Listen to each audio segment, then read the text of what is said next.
those employees who took time out of their busy schedules to help us and improve the plan and revise this plan.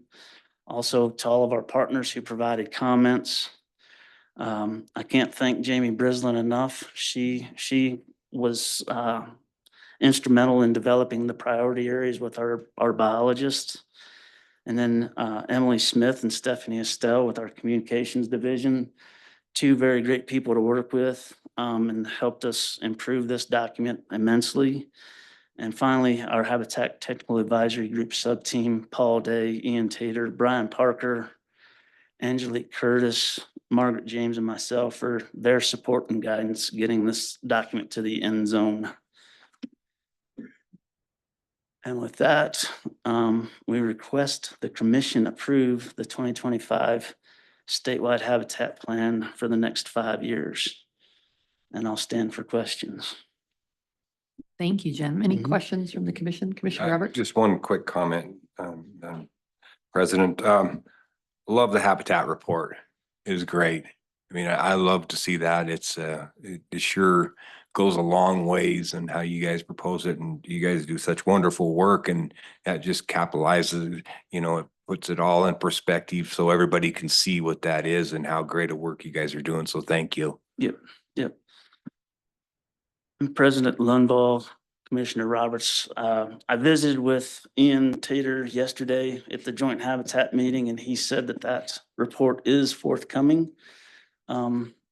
And then I believe Mr. Hicks at that Joint Habitat meeting yesterday also made a comment about 77 projects were completed. So what I gave you was just a smattering of what we've completed on the ground. And I believe also $11 million was put out on the ground for habitat enhancements. So that. Madam President, thank you. Thank you, Jim, for this presentation. It's exciting to see this, all this habitat work take place. I'm glad you guys are spearheading it, and I think this will certainly help. I'm assuming you probably do run into some hurdles and roadblocks with maybe landowners or other land managing agencies, but I think showing this track record of the good work that you guys are doing and the numbers don't lie will kind of help knock some of those barriers down. So I just want to commend you for the good work you guys are all doing, and you've got a very talented team to keep furthering this. I'm excited to see it. Thank you. I would. Then. That's the shortest comment. Madam President, I would move to approve the department's statewide habitat plan revision for the next 5 years from 2026 to 2030 as presented. All right, we have a motion. Do we have a second? Second. Any additional questions or discussion? All those in favor? Aye. Aye. Any opposed? All right, motion passes. Thank you very much.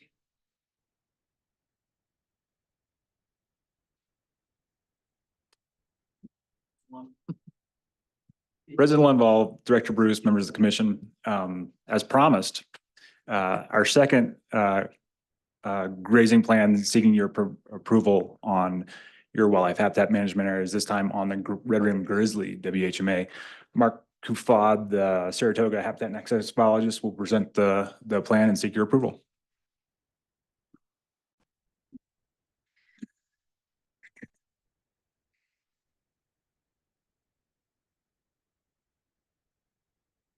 All right, Madam President, Director Bruce, members of the commission, I'm Mark Fod. I'm the Saratoga Habitat and Access Biologist and here to present the grazing plan for the red rim grizzly WHMA for the next 5 years.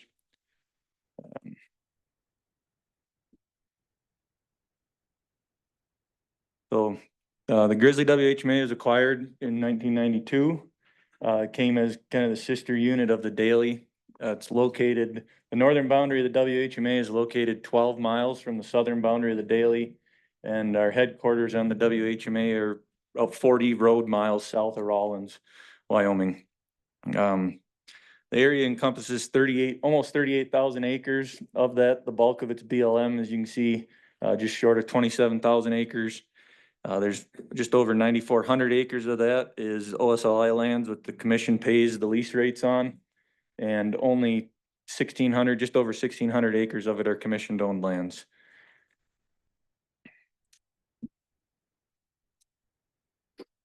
So the WHMA's management team comprises game and fish employees from the Green River region, the Lander region, and the Laramie regions, along with members from the Rawlins BLM, the Saratoga Encampment, Rawlins Conservation District, and the Little Snake River Conservation District. That collaborative process and management is accomplished through the same MOU that the Daily is.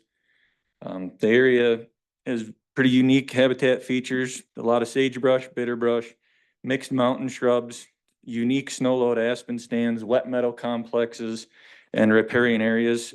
There are 3 headwater sources within the WHMA that originate there for Muddy Creek, which are Muddy Creek, Littlefield Creek, and the Little Muddy Creek. Muddy Creek provides crucial habitat for 4 native fish species, the Colorado River cutthroat, the flannelmouth sucker, bluehead sucker, and roundtail chub. Much like the Daily, the Grizzly is managed as a showcase area for how livestock grazing practices and wildlife habitat goals can coexist and be mutually beneficial.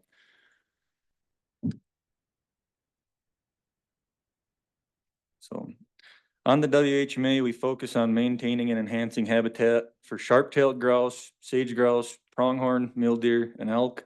And aquatically, we focus on those 4 native fish species.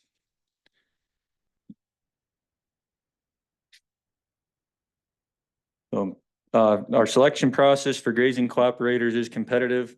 Applications are sent out and received by the Rawlins BLM range staff. The management team then sits down, reviews, and ranks these applications based on the greatest conservation values during that contract timeframe.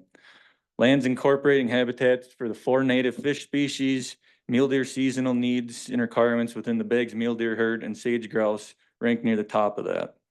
Planned projects and habitat treatments on lands proposed for trade and the grazing use also influence the decisions made on the application acceptance. So habitat treatments such as brush mowings, mastications, fish treatments related to those 4 native fish. So habitat treatments and that, fence conversions would be examples of this. Through this process, the management team selected the Jack Creek Cattle Company, the Montgomery Cattle Company, the Overland Trail Cattle Company, and Sewell Ranching to be accepted into the Grizzly for this period.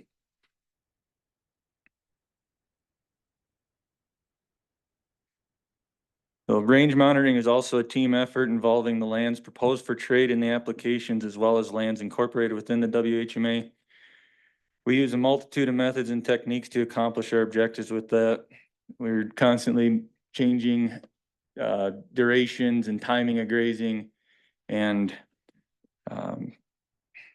seeing what's available on the landscape. So, on the WHMA, we have as many as 5,882 AUMs available and typically fall somewhere in as little as 3,600 AUMs available, but we'll typically land somewhere around 4,000 to 4,800 depending on which pastures are used and which timing occurs. Matt did a great job of explaining the AIPA process. So while on the WHMA, our operators are responsible for all infrastructure within the pastures of which they are assigned. So on the WHMA, we have just short of 90 miles of fence. So they're responsible for all the fencing and all spring developments and maintenance, make sure those are up and running. We will typically help them out if like a pump goes out or whatever. We'll be the responsible party to get that pump, but get it in their hands and they'll get it back up and running. And then outside the WHMA, as far as what we're getting or what we're trading with, so Jack Creek Cattle Company, they're resting pastures associated with the Muddy Creek riparian area and the headwaters of that, while also allowing access for the BLM fisheries crew and the game and fish fisheries crew out of Green River to continue their Colorado cutthroat and 3 species restoration efforts. Totco is similar with that, kind of the same deal, headwaters and riparian pastures getting rested while providing access for the continued Colorado cutthroat and 3 rivers species restoration. Montgomery Cattle Company is resting pastures associated with a BLM fields and habitat treatment immediately southwest of the unit and within the unit of the pasture they're assigned. And they're working with us on 2 spring developments within the WHMA. Unlike Matt, I don't have the ability to drill successfully down there 4 wells, so a lot of our stuff is either pumped off those cricks while cattle are present or our spring developments. And then Sewell ranching is resting existing sagebrush and bitterbrush treatments that we conducted on their property previously, while also resting the headwaters of Little Savory Creek. The operators do sign the federal lease permit along with the contract from Game and Fish stipulating all that stuff in it. So kind of touched on a little bit already, but as stated, we're continuing to work towards Colorado cutthroat and 3 species habitat restoration efforts, working alongside with our partners with the BLM. And actually, there's a new position that kind of collaborating with the BLM and Trout Unlimited, but a lot of low-tech restoration efforts in those wet meadow riparian areas, so BDAs, Z-dikes to kind of reduce head cuts and erosion. We have an opportunity through TU to work on some virtual fencing stuff over the next 3 years, and Jack Creek Cattle Company and Sewell Ranching are on board with that. And the company is going to be pretty heavily involved with helping us implement that.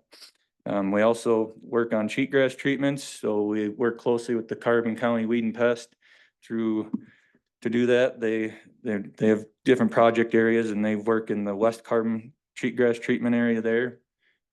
We're working with the BLM Forestry out of BLM Rollins. They're looking at those unique snow load aspen stands to see how they exist, why they exist, and kind of looking at how to enhance and prolong their lifespan of that.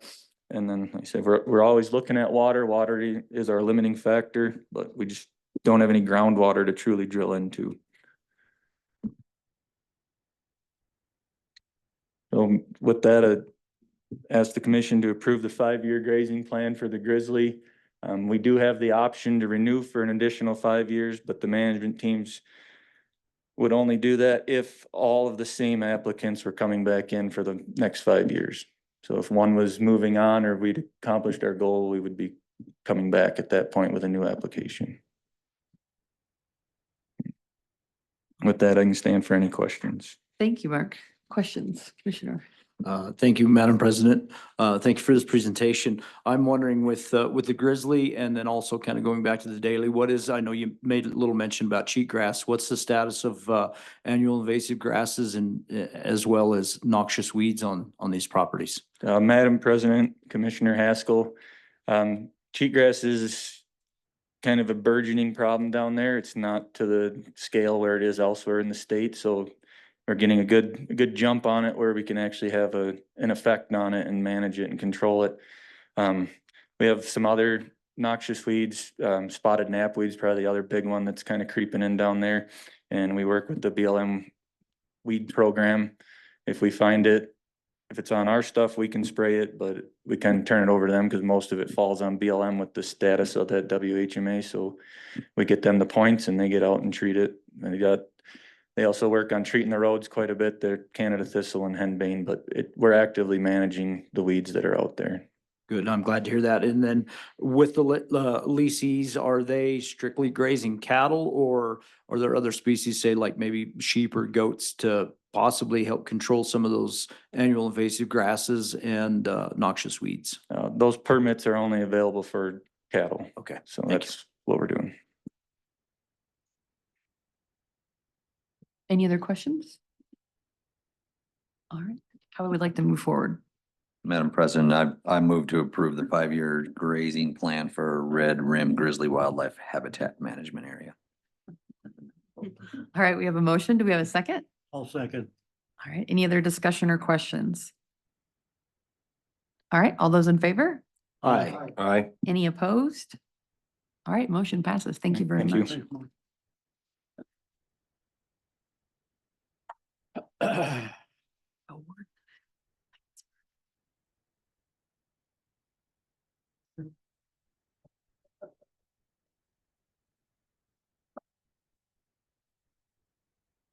Madam President, Commissioners, Director Bruce, it is my distinct pleasure this morning to provide a service award for 20 years of service to the agency and to wildlife to Diana Miller. So Diana, if you want to come up.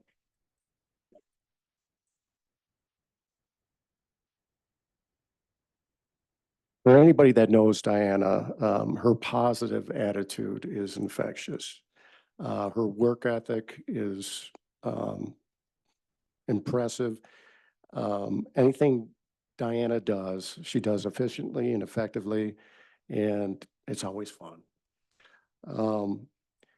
Diana's the fisheries biologist in one of the fisheries biologists in Jackson and has been there for quite a while. And in the region, she is highly respected, and she's worked on lots of different species, everything from bluehead suckers to toads to lake trout and to Yellowstone cutthroat or Snake River cutthroat restoration projects. She has been a mentor to many department employees, both FTEs and technicians over the years.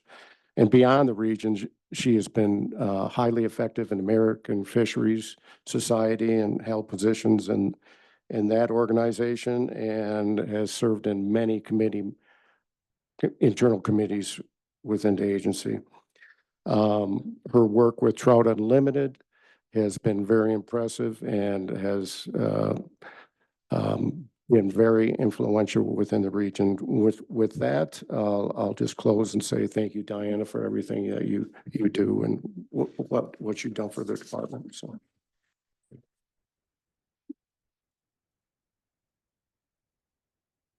And you get a lapel pin that has a ruby in it. Wear it proudly.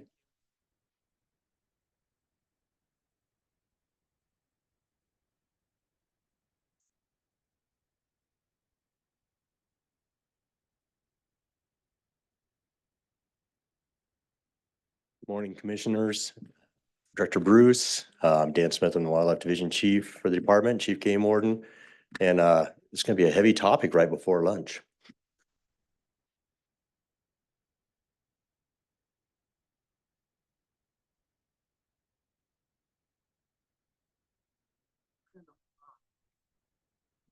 I thought you were doing the other award. I apologize.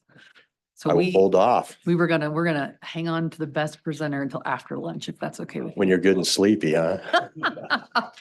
you. Thank you though, Dan. So what we're gonna do at this time is we are actually going to close down the open meeting. We actually need to move into executive session for just a few more items. So once the room is cleared for lunch, we will do that, and then we will see everyone back after lunch. We've got 1 o'clock. Will it probably be a little earlier than that? Do you want to do 12:30? 12:30? Does that work for everybody? Oh, okay. Well, everyone except for Commissioner Jelovich. So we will be back here at 12:30 and look forward to seeing you all then. Yep. So do I have a motion to close open session and move into executive session? So moved. Second. All right. Thank you. Our attorney has some more things to update.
All right.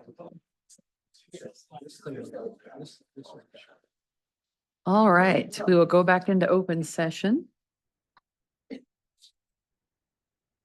You're back. Good afternoon, Madam President. Good afternoon, Madam President, members of the commission, Director Bruce. I'll try again. I knew I was too much to handle for lunch, so now we're ready to try it again. So I'm here to talk to you during this part about the game warden recruitment and retention. As you know, I've been in this position for about a year now. Over the past year, we've had a lot of different vacancies in the wildlife division. We've had wildlife biologists, habitat biologists, technicians, and of course, game wardens. Through the selection process, we've been able to fill most of those positions. So wildlife biologists, habitat biologists, technicians, we've found some very talented, dedicated, and passionate people to put into those positions. The one major area that we still have a few holes in is the game warden positions. Before I dig into the details of that too far, I just wanted to take a moment to thank the entire wildlife division for helping fill in for those holes. So game wardens covering vacant neighbor districts, wildlife biologists going above and beyond to help cover duties, mitigate damage, take injured wildlife calls, wildlife technicians kind of stepping outside their role and helping out, and even office managers in the office trying to take some of the phone calls off so that we can help cover those vacant districts. So it really has been a team effort, and other divisions have also stepped in and helped us, you know, in check stations, CWD sampling. So across the board, just a big thank you to the wildlife division and the other divisions who have just stepped up and helped cross-train those. It's been a tremendous effort. I realize I'm a little bit biased because I come from the game warden ranks, but in Wyoming, the game warden for across the West, it's the gold standard for the game warden position. Other states look to us and they wish they had what Wyoming had as far as game wardens. So we really do try to hire the best of the best. And as a little history, if you go back, you know, 20, 30 years, we used to have way more applicants than we could possibly put into positions. I remember interviewing in the 90s and there was at least 200 people in the auditorium in Cheyenne to take the game warden exam. And the administration at that time, Harry Haryu specifically, got up there and said, there are no jobs. You're just here because we have to do this, but we're not probably going to hire any of you. And so that's just how it was back then. There was no vacancies. It was hard to get a job. Times change, and over the last 5 years, it's been about the first time that we've actually had senior vacant districts during hunting season. That started nothing to do with COVID, but about the same time as COVID. And so over the past 5, 6 years, we've actually not had a full regiment of senior game wardens. And we also have trainee positions to try to put into those positions. So it's not just a Wyoming problem. As I talk to other chiefs across the West, they all have trouble hiring game wardens, and across law enforcement, they're having trouble filling positions. So it's not just a Wyoming problem, but it certainly is a Wyoming problem. So currently we have 9 senior game warden districts that are vacant. I can list those off if you want, but there's 9 of them across the state. And then there's 2 Access Yes coordinator, which are also game wardens that are vacant as well. And that's in the Casper and Green River regions. So how did we get here? Well, in the year-ish that I've been the chief, I've tried to kind of watch what's been happening, and we've had 7 retirements, starting with Rick King, that have affected game warden positions in some way. So 7 different retirements, all people who have been on pretty long term. We've had 3 resignations. They varied in tenure. But they all had personal reasons as to why they left. And so, you know, I'd like to hold them accountable for, like, hey, we trained you and why did you leave us? But then I think back, I was a warden in Arizona and there was nothing that was going to stop me from coming back to Wyoming when I had the chance. So there's going to be personal reasons that people leave.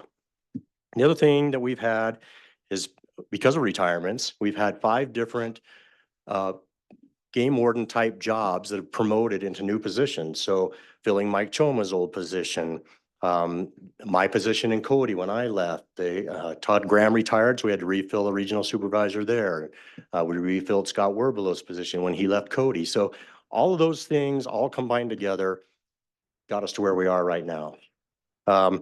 In 2024, they did game warden interviews. We hired 3 people. So we have 3 people that we're trying to get ready to go. They've gone through most of their training. I hope to have them placed into districts sometime after the first of the year. And so at least we'll start filling some of those. Looking forward, there's probably going to be more people retire. I've told everybody they can't resign anymore, so they just got to stay, but we probably will have a few more retire. Thought I'd walk you through kind of what our game warden hiring process is. It's a very lengthy process, and we do that because we do want to have the best of the best. We want to make sure that when we get somebody hired and placed in a district, most of these districts are pretty remote, and so we need somebody who's going to be able to represent the department and the mission of the department in a way that we want them to without having a bunch of oversight. And so we start usually in early summer. We put out the opportunity to apply to be a game warden here. And the first steps that we do now is Google interviews. You jump back 20 years, like I said, what we had to do back then is if you want to work for Wyoming, then you show up in Cheyenne in December and you sit in an auditorium and we're going to jam you through a bunch of tests and a bunch of fun activities and then tell you maybe, maybe not.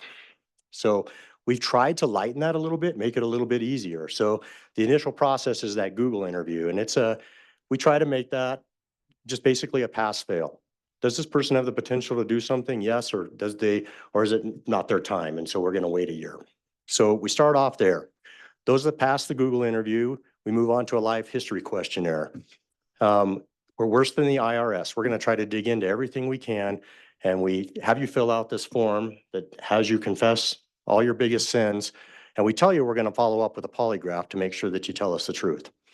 And so those come back to me, and I try to go through those, and there's some certain things that just eliminate you right off the bat. So certain periods of time for drug use, we're going to eliminate you for a year. Doesn't kick you out for forever, but it's going to eliminate you until you get past a waiting period, for lack of a better word.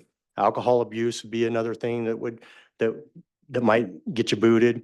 If you have a history or a trend of having wildlife violations recently, that gives me a little bit of cause for concern. I try not to look at, all of us when we were 16 probably did some stupid things, not just with wildlife, but I look back at 16 and sometimes wonder how I survived. And so when I go through those, when somebody says, well, I did this when I was 16, 17, and I'm 25 now, I'm not holding that against you. What I'm looking for is if you have recent trends of bad behavior, then that's probably something that we don't want to put up with down the road. If we get through that, we do send you to my favorite psychologist, Dr. Wahera, and he gives you a first initial process on how he thinks, what kind of risk you would be to the department. And I smile when I say Dr. Wahera because I interviewed with Dr. Wahera in the mid-90s. He was terrifying. He's still terrifying, and I'm working with him now. But he's been here a long time. He has a lot of expertise, and when he says somebody's a risk to our department, I take his word for it. We get through that, then we invite them to in-person interviews in Cheyenne. They spend a week with us. We put them through a PT test right off the bat, because to get into the academy, you got to pass their PT test. It's first day, first thing, that's what we do. We do give them a game warden exam. If you look in statute, it says that the game warden is hired through a competitive exam. And so we have always done the exam, and that's why they used to have to do it every 2 years, even back in the 90s. The way we do it now, though, is back then, because there were so many people applying for the job, if you didn't get 70%, it was like, have a nice trip home, and you were just done. So we thought maybe we need to look at it more as an assessment. What are you learning in school? What are your strengths and weaknesses? What can we build on? And so we still give it as an exam, but there's not a pass-fail number. It's like we look at it as part of the total package. If you have a 68%, that's not an automatic elimination. And if it's at 100%, that doesn't mean you automatically get hired. So we still do the exam. We put them through 2 interview panels, one with administration and one with a panel of what would be their peers. We put them through another psychological evaluation, and we put them through a polygraph. And a lot of people say, well, I bet you lose a lot in the polygraph.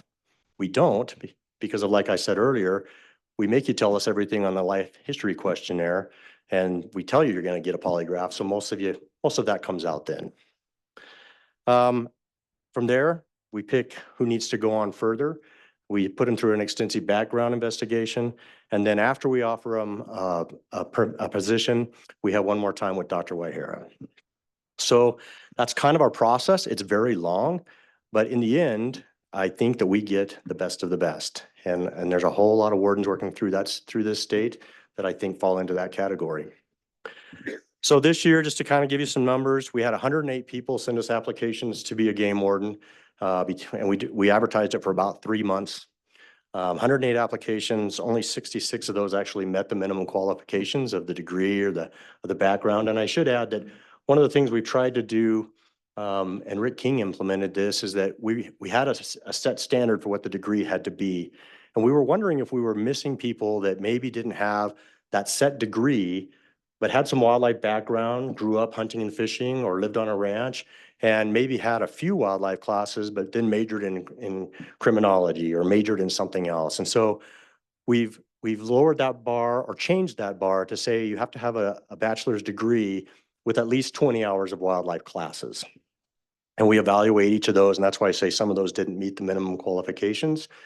We go through each of those if they're not a wildlife degree and look at those classes and see where they're at.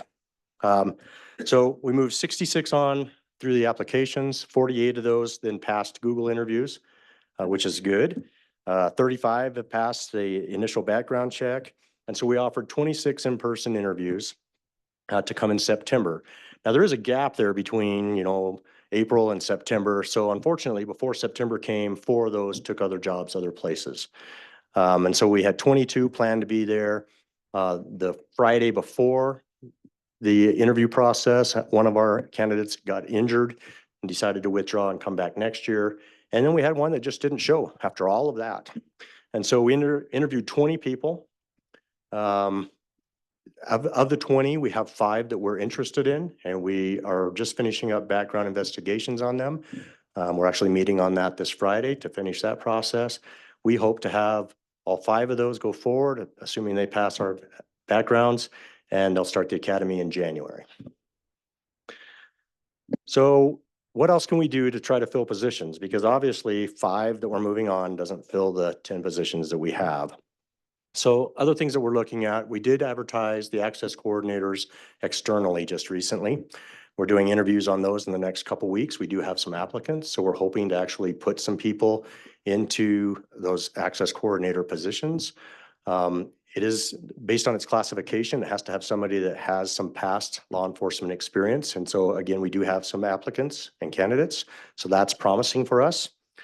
We're gonna, like I said, we're gonna place the trainees that we have right now early next year into districts. And then after we place them, we're gonna try to externally advertise the other vacant districts that are open. So the hope there is, and I don't want to say this improperly, but we're really hoping to poach somebody from another state. So a game warden from another state that might have an interest in coming to Wyoming and doesn't mind being assigned to, say, Medbo, for example, we can tell them right up front, Medbo is what we have open. If you're interested in coming here, you don't have to go through the process of moving around for a year. We'll put you right into that district. So maybe we can get lucky and pull some from another state. The chiefs in other states won't like that I'm doing that, but they do that to me too, so it's fair. We're gonna try that. We're looking to try to shorten the overall hiring process. Like I said, going from April through January, that's a long time unless you really want to be a Wyoming game warden. That's a long time to wait. So we're gonna try to figure out ways to shorten that process. And then the other thing we are looking into is there something in our job that's keeping people from wanting to take the job? And so based on the ones that we're losing, the retirements and the ones that resigned, there's nothing that stands out there. We don't have a bunch of people resigning saying, I don't like this part of the job. But we are doing a complete review of the game warden process. Of the game warden position. We put together a committee made up of older and younger game wardens, male and female game wardens. And then we pulled some people from other divisions too to weigh in on that. And they went through the whole game warden job and asked a bunch of questions, interviewed a bunch of game wardens, and we're trying to make sure that the position works for Wyoming like we want it to. So with that, that's kind of where we're going. We're hoping to get stuff filled, but we will continue to work hard to cover for each other, work as a team, and try to figure out how to fill these positions. And I would stand for any questions. Dan, when you were going through that more of the retention piece. What were some of the specifics that came out of those groups of the old and the new together with the different parts of the department about looking at, have you gotten the answers on that yet, or is that still ongoing? It's still ongoing. We have the results. We haven't compiled it all, but we will be talking about it at our next staff retreat coming up next week. So we'll have more answers then. Commissioner Mike? Dan, when you're trying to grab folks from out, experienced folks from other states, can they transfer their service into the game warden retirement system? Madam President, Commissioner Mai, they cannot. So that is a challenge. When I came here from Arizona, you can keep your retirement there, but you start over in Wyoming. If you move from one state agency to another within Wyoming, you can stay within that retirement, but in Wyoming, it's DCI, Highway Patrol, and game wardens are grouped together. And if you come from outside of that group, you would be starting over. So if you come from Nebraska, for example, you can't bring those years of service and buy your service requirement. Madam President, Commissioner Mai, you may be able to buy some years of service through the state, but you would not be able to transfer it over. What does happen though is they can bring their commission with them. If they're currently commissioned, they can do like a short Wyoming update at the academy, a very short version. If they're retired but have had a law enforcement background, they can take a short course, which is a little longer, but not the full course. Madam President, just one more with regard to sending these folks through the academy. What's the cost to send a warden through the academy? Madam President, Commissioner Mai, I don't know that off the top of my head. 2,000 is what Craig's telling me. Thanks. $2 would be great too. Thank you, Madam President. Chief, I appreciate it. I have to, this is something that's near and dear to my heart. And I'm really worried about it. And I know you are, and I know the director is, and I know everyone is. So just go with me for a few minutes. I have some questions, surprisingly. If you were fully staffed with wardens, including Access Yes coordinators who need to be law enforcement qualified, correct? Correct. They are Okay. the same class code as a game Same warden. class code, okay. So if you were fully staffed, how many would there be? Madam President, Commissioner Masterson, I believe we have 55 game wardens and 5 access coordinators. Okay. So as we sit here today, we have how many? -9 and -2. -9 and -2. Got it.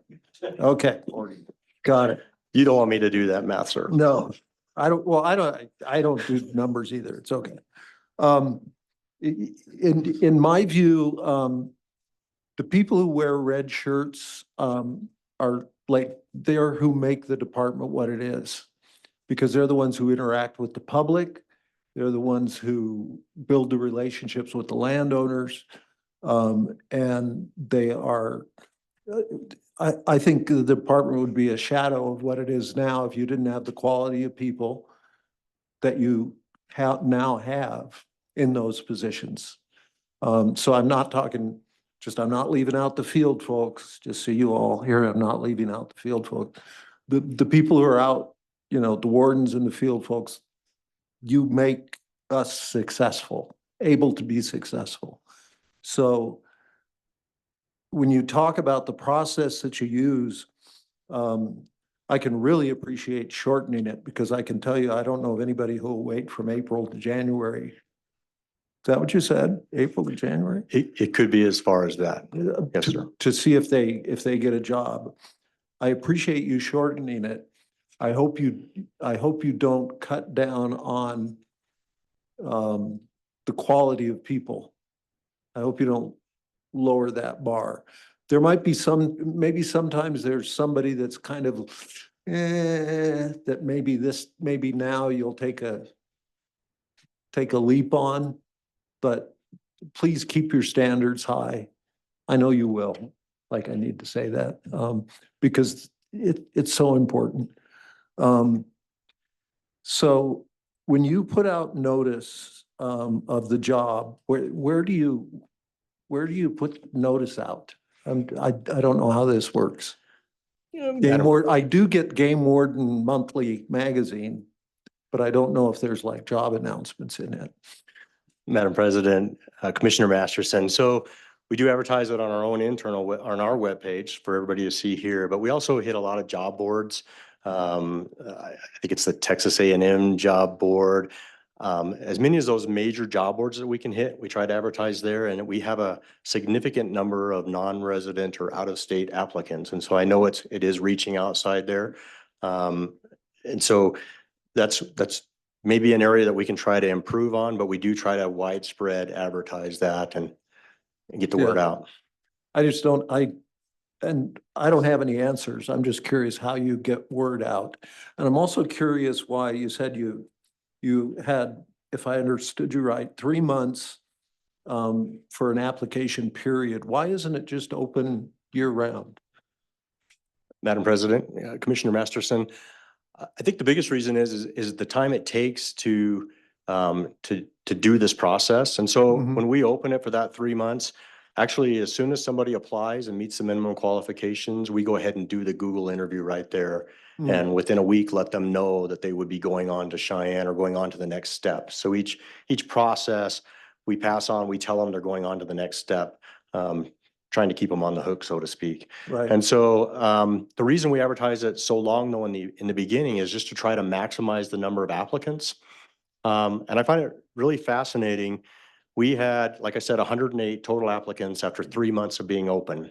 The Pinedale region just recently had a wildlife technician position, which is not a permanent position. It's non-benefited, doesn't come with time for leave or anything like that. They had 180 some applicants in a 2-week period. In 3 months, we had 108. So it is something about the position itself, but we're trying to leave it open long enough to maximize the number of applicants. Because historically, what we're finding is about 1 to 2 for every 100. Okay. Thanks. You use universities. What about other law enforcement agencies? Is it word of mouth?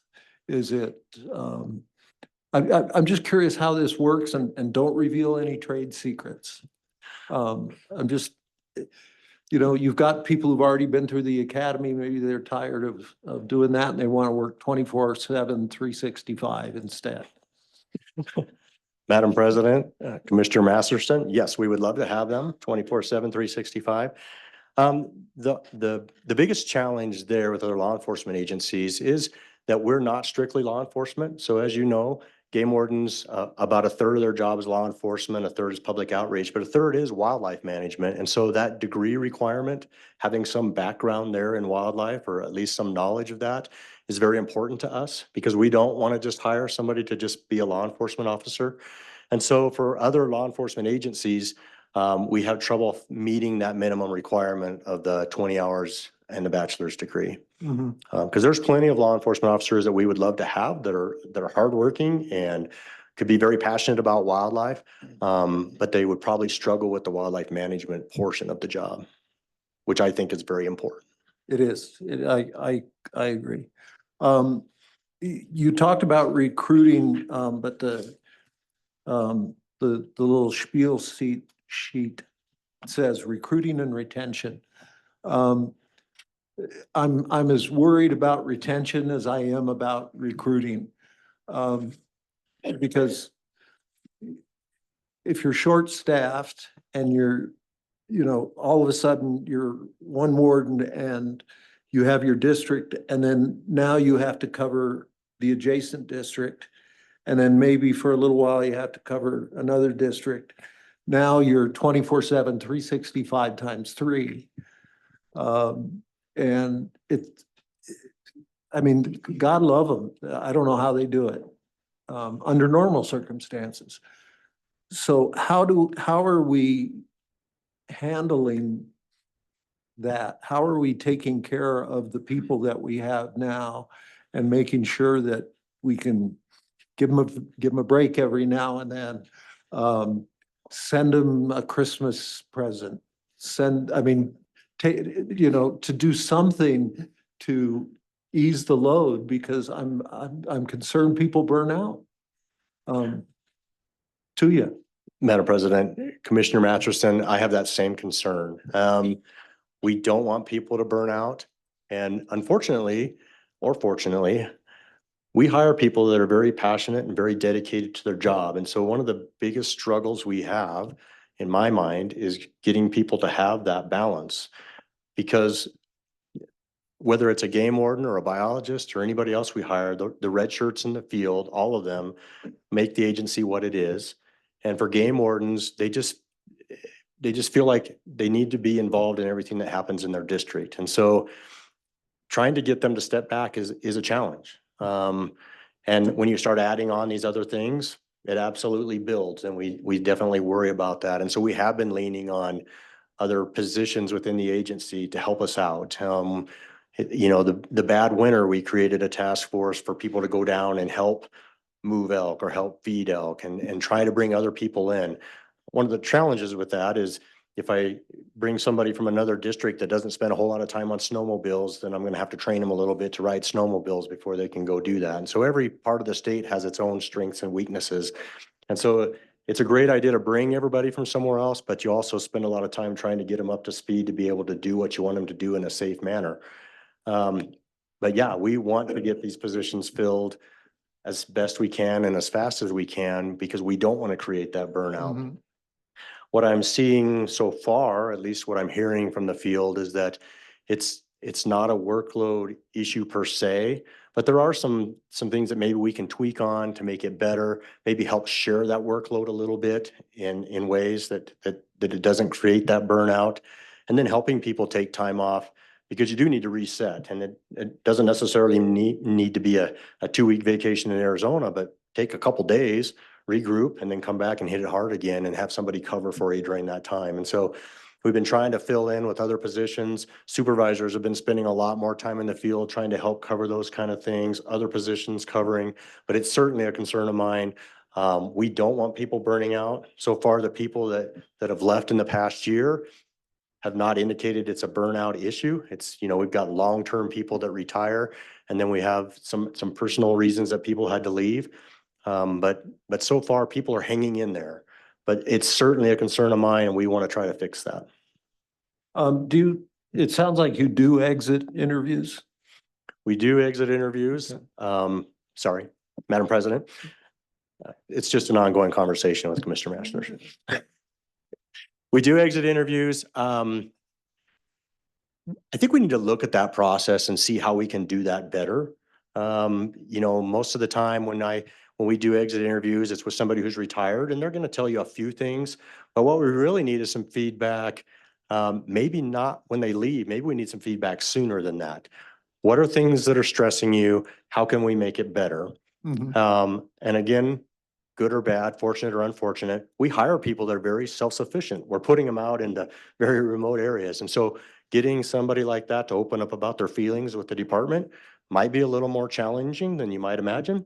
But we do need to get some feedback on, are there things that we're doing wrong and how do we fix them? To that point about filling in, you've got a bunch of retired wardens out there. Do you ever bring them in to say help with a check station, or I don't mean give them a gun and give them a green truck, but to help out with some of those things? Or can they even still do any of that? Are they qualified? Madam President, Commissioner Masterson, we have kind of tried that. We had a reserve program, and we used the money we had from vacancies to kind of fill that in. But what we found, well, first of all, they did want to have a truck and a gun and a computer because they were retired game wardens, and that's just how they roll. But it was hard to efficiently use them throughout the state. And so if you have 3 retired guys that live in Casper, not to mention any one place in particular, they were great officers and really wanted to participate in like a reserve program, or we had officers that wanted to do that. but trying to distribute that workload around the state is challenging. Because you're minimized with hours and then travel and all that goes with that. And then if you've worked for 30 years, you want to do fun stuff. And so to tell you you're going to go sit at the AIS check station for 10 hours in a day wasn't quite as exciting as what maybe some would have in mind. All right. This is really it, Madam President. I swear. I really want to know if there is something that this body can do to help retain, support, encourage, recruit. I personally would really like to know, and probably the other folks on this commission would as well, would really like to know, because it stresses me out and concerns me. As I'm sure it does you. Madam President, Commissioner Masterson, I appreciate that offer and rest assured, because it is a concern of mine, if I can think of things that this commission can help me with, I will be here. Madam President, is there any time left? Yes. Much air in the room. Well, thanks for the update, Dan. So avoid using the word poaching, but I hope we continue to try to steal employees from other places that are qualified. And hopefully that we can look at more of that targeted approach to getting some of those people that want to come to Wyoming, as I think that maybe is a better idea or is more efficient than getting 2 out of 100 that might make it.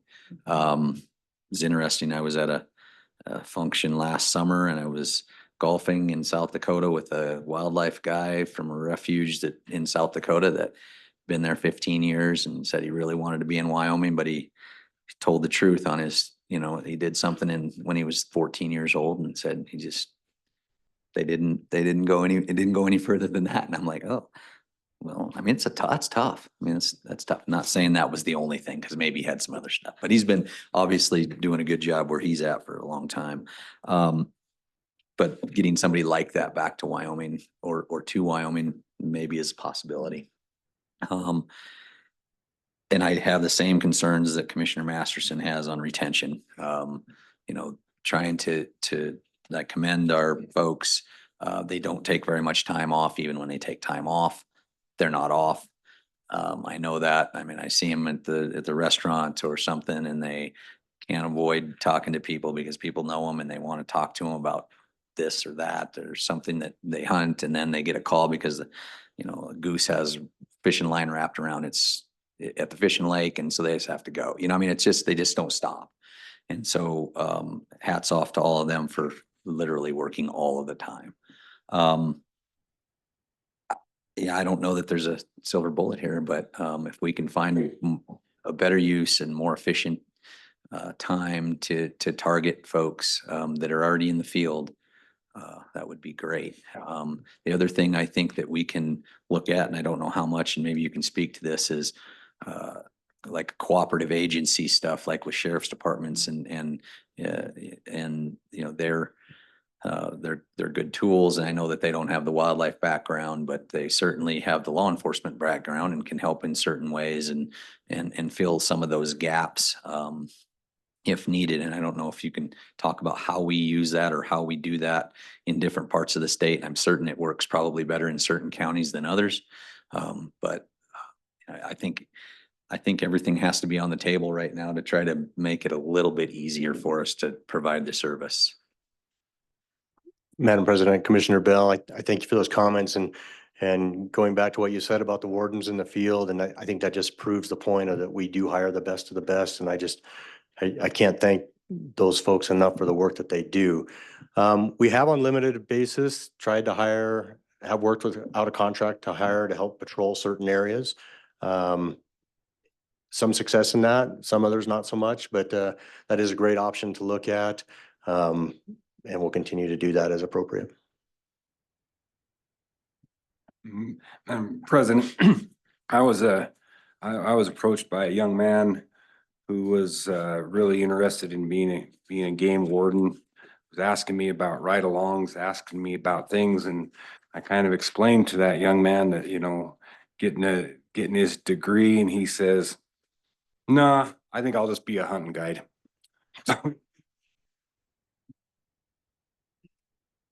That hurt a little bit.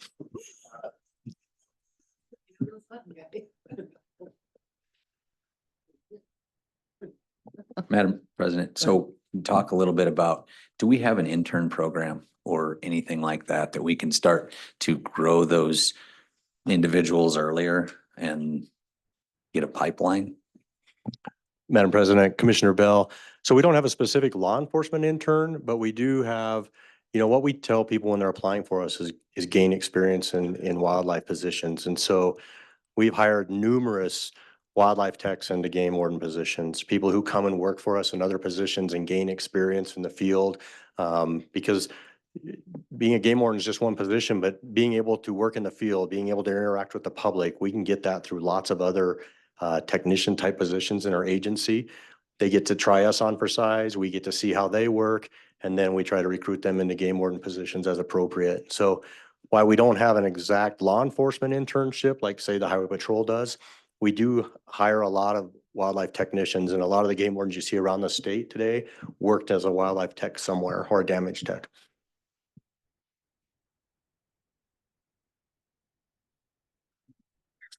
Excuse me, Madam President, if somebody works, let's say AIS, and they work with the department in the temporary status for summers and stuff, which is great for us, does it count for the 20 hours of wildlife that you're looking at for, is it in consideration of, and so if they don't have the 20 hours in college, but they've got their degree, but they've worked with the AIS, they've worked with this, they've worked with others, is it taken into consideration?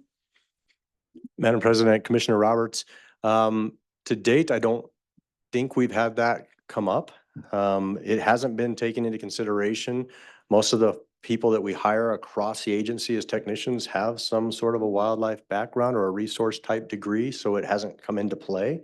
But certainly if we had somebody that had a degree and then spent a lot of time working in positions, maybe we would try to figure out a way to help them get to the minimum qualification, because there is that degree requirement, but it also says experience up to a certain amount of time. And I can't quote that to you, but if we can get somebody enough experience in wildlife positions, it could take the place of the degree.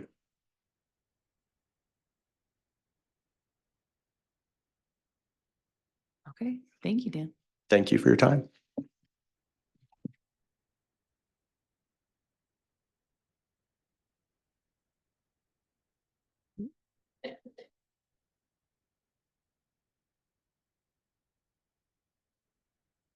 Hey, President Lundvall, Director Bruce, members of the commission, thank you so much for having me. And Bree and I, Chris McBarnes, President of the Wildlife Fund. For those out there who might not know about the Wildlife Fund, we were created based on an initiative of the Game and Fish Commission back in the year 2019 to be a nonprofit partner to the department and commission and drive habitat work and good work for wildlife across the state. I'm going to turn it over to my colleague, Brianna Ball, and let her start.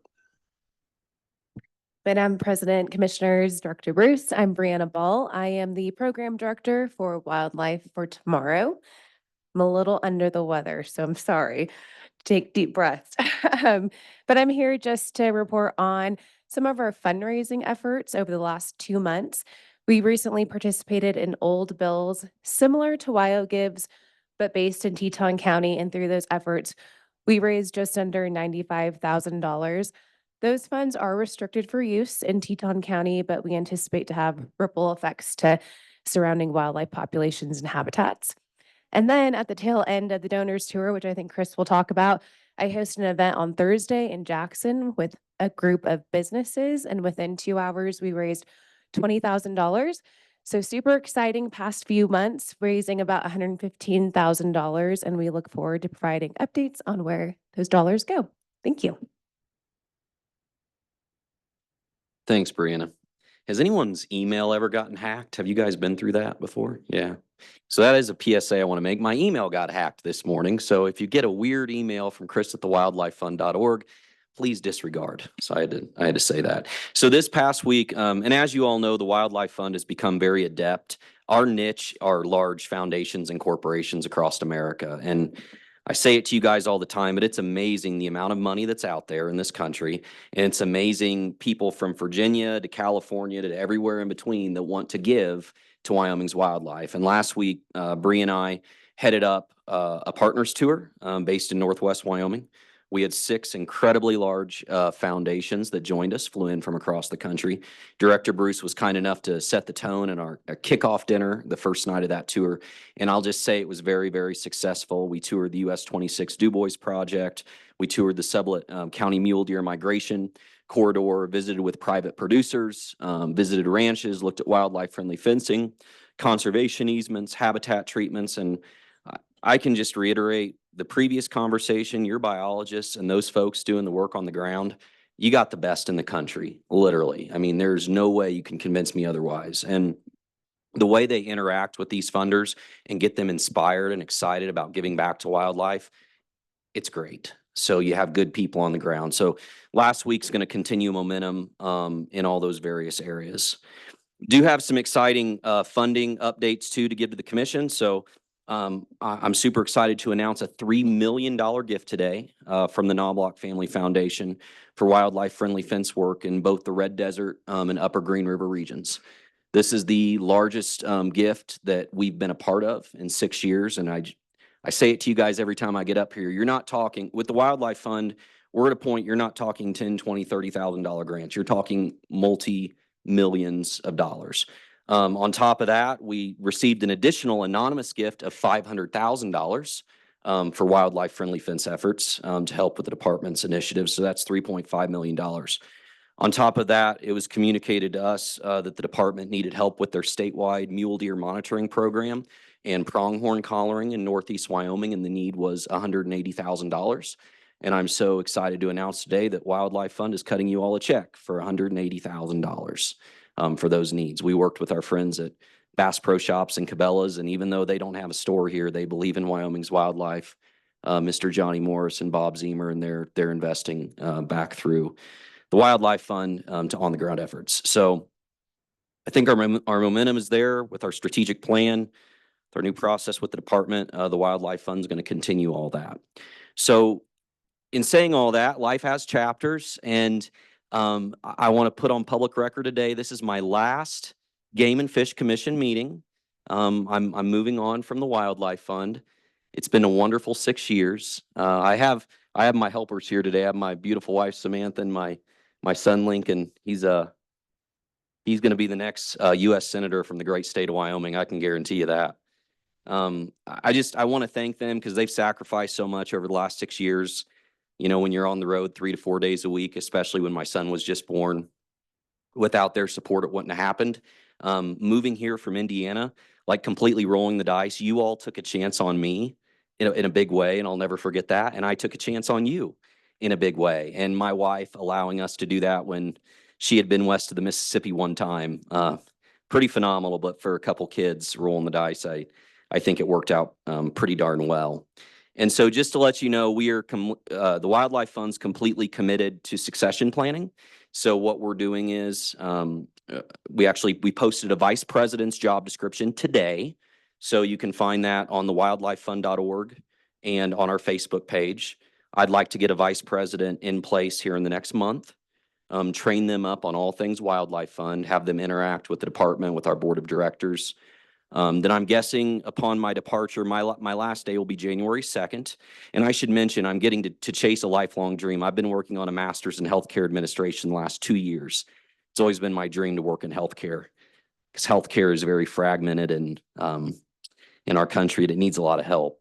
And I have the opportunity to go to work for the Johnson County Healthcare Center right in Buffalo. The hospital in Buffalo is hiring me. So I get to stay in Wyoming. This is our state. This is our community, and I'm very excited about that. So at that time, I'm guessing the board of directors will more than likely name that vice president interim acting president while they do a West-wide search. I think with the financial sustainability of the Wildlife Fund, you guys hired me to create a sustainable nonprofit.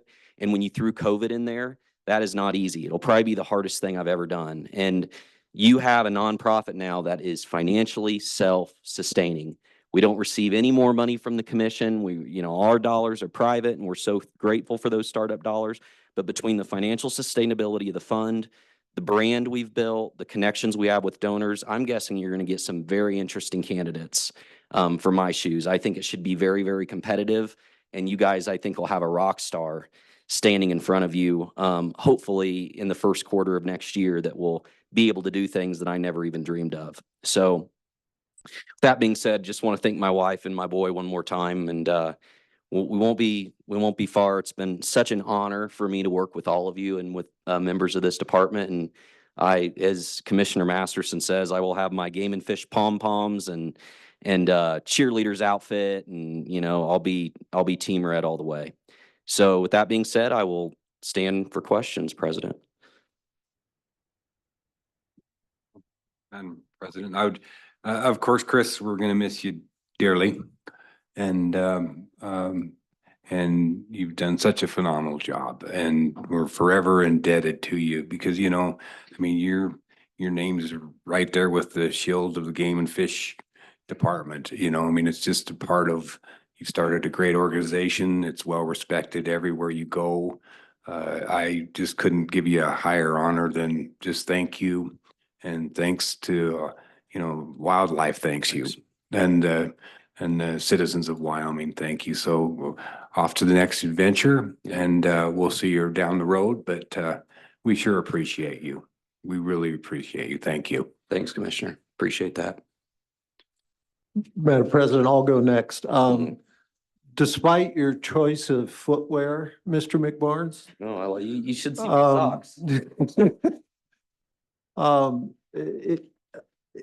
What you have been able to accomplish is just gobsmacking. And I don't know if it's your force of personality or you've cut some deal with the devil or what, but you have pulled rabbits out of your hat and made miraculous things happen. And I can only add more compliments to what Commissioner Roberts says. There is wildlife and future generations of people out there who will never know your name, but who you have directly touched. And I hope you remember that, and I hope you have great memories of this. I wish you the absolute best. I'll be cheering for you. If anybody can fix the state of healthcare from watching you with the fund, you can. But it's a heck of a challenge, and I'm happy for you. Because it's what you want to do. It's like I told you, it's like watching your mother-in-law drive your brand new Cadillac off a cliff. It's real mixed emotions, So the only other thing I'd add is to your bride, thank you for letting us use Chris. And to Lincoln, thank you for letting us use your dad. He's done spectacular work. So Chris, Godspeed. Thank you, Commissioner. Madam President, always a tough act to follow there. Congratulations, actually. And I'm really happy you're staying in Wyoming, just down the road from me in Buffalo. So happy to have you guys staying in Wyoming. That makes me excited. And thank you for everything you've done. Thanks, Commissioner. Appreciate you. Madam President, Chris, I'm sorry that I've only known you the short time I have, because I've been thoroughly impressed with you, man. You've done fantastic work, and you've been the right guy to steer that ship of the Wildlife Fund. It speaks well for Wyoming, right? That Wyoming, like no place on earth, we attract people like you and your family to come here. And like Commissioner Masterson said, you'll leave a giant footprint for a long time, and people won't even know it's from your shoe, but you've left a positive print on this place, and thank you, man. We're better off because of you. Thanks, Commissioner. And thanks to your family too. Thank you. Trying to figure out how much authority we have to go into executive session and deny your resignation from. I've been looking and I can't find anything, but yeah, I'm processing still, but yeah, thank you doesn't seem to cut it. So just happy that you guys are staying put. And as a fellow former Hoosier, I know what it's like to get Wyoming in your blood. So I'm glad you guys are staying put here and you're not going too far. But yes, definitely our loss and their gain. But thank you just for everything you've been a part of and that you've started. And I know that it'll continue on. So thank you. Thanks, President. I appreciate that. Chris, we had our little chat the other day, but I'm tickled to death for what you want to do and what you're gonna do and, but we're gonna miss you running the wildlife fund. We'll find, or you'll find somebody that'll work. Oh, yeah. Yeah, for sure. Thanks, Commissioner. All right. I appreciate the opportunity. Thank you, everyone.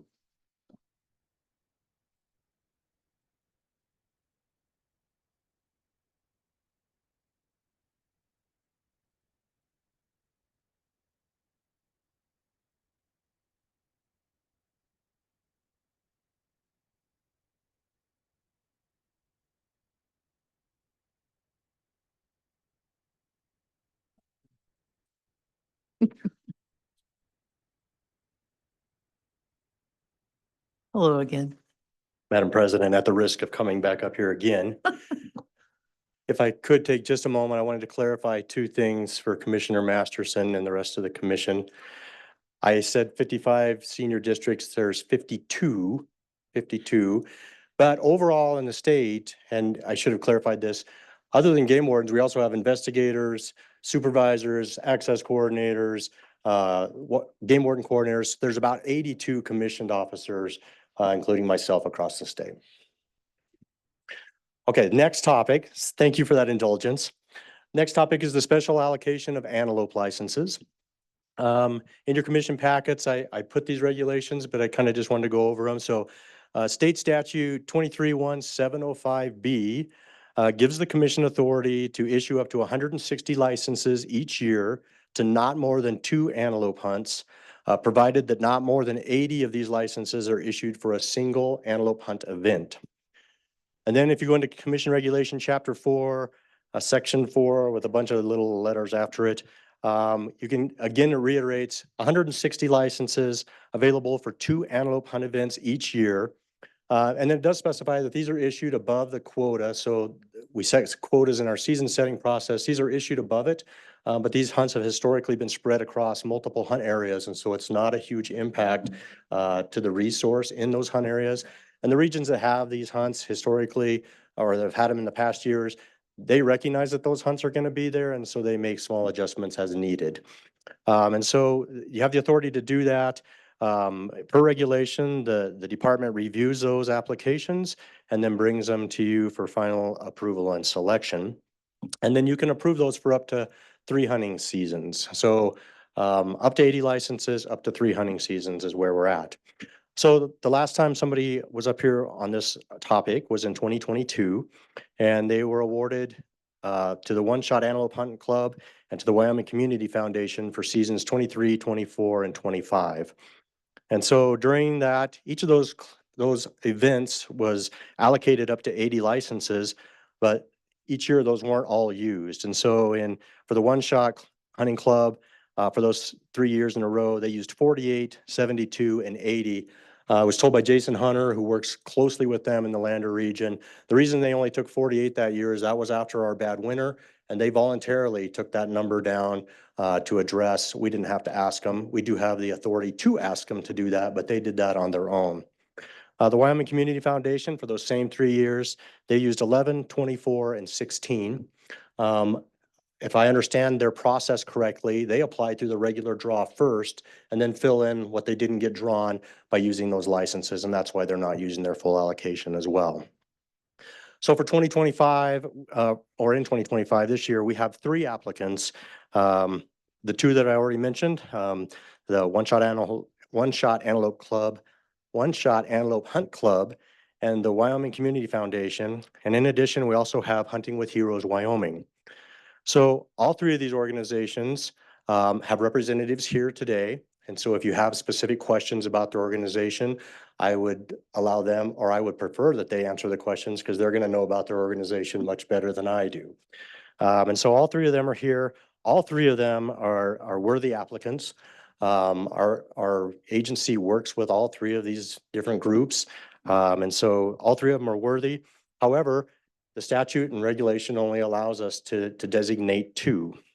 So after reviewing applications, based on past history and the work, the conservation work that the groups have done that have been in it historically, and then recognizing also that Hunting with Heroes has an alternative avenue for getting licenses through the disabled hunt, the donations that way.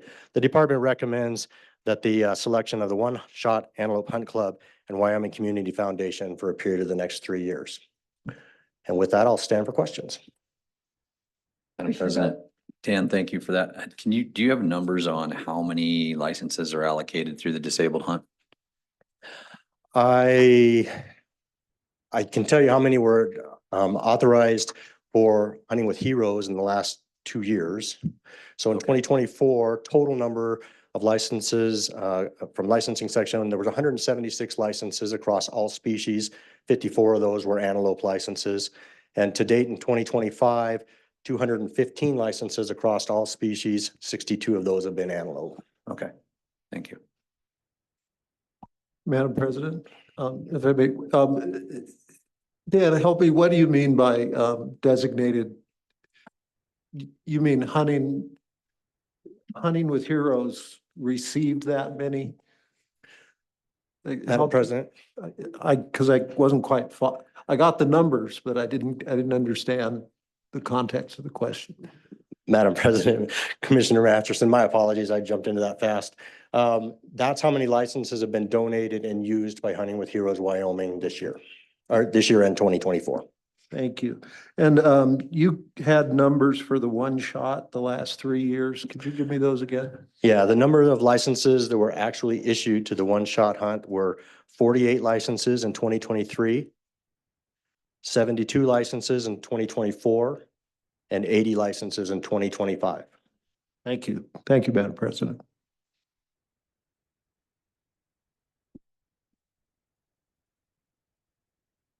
I mean, I do maybe have a question and it would be maybe for the Hunting with Heroes group oh, okay, yeah, sure.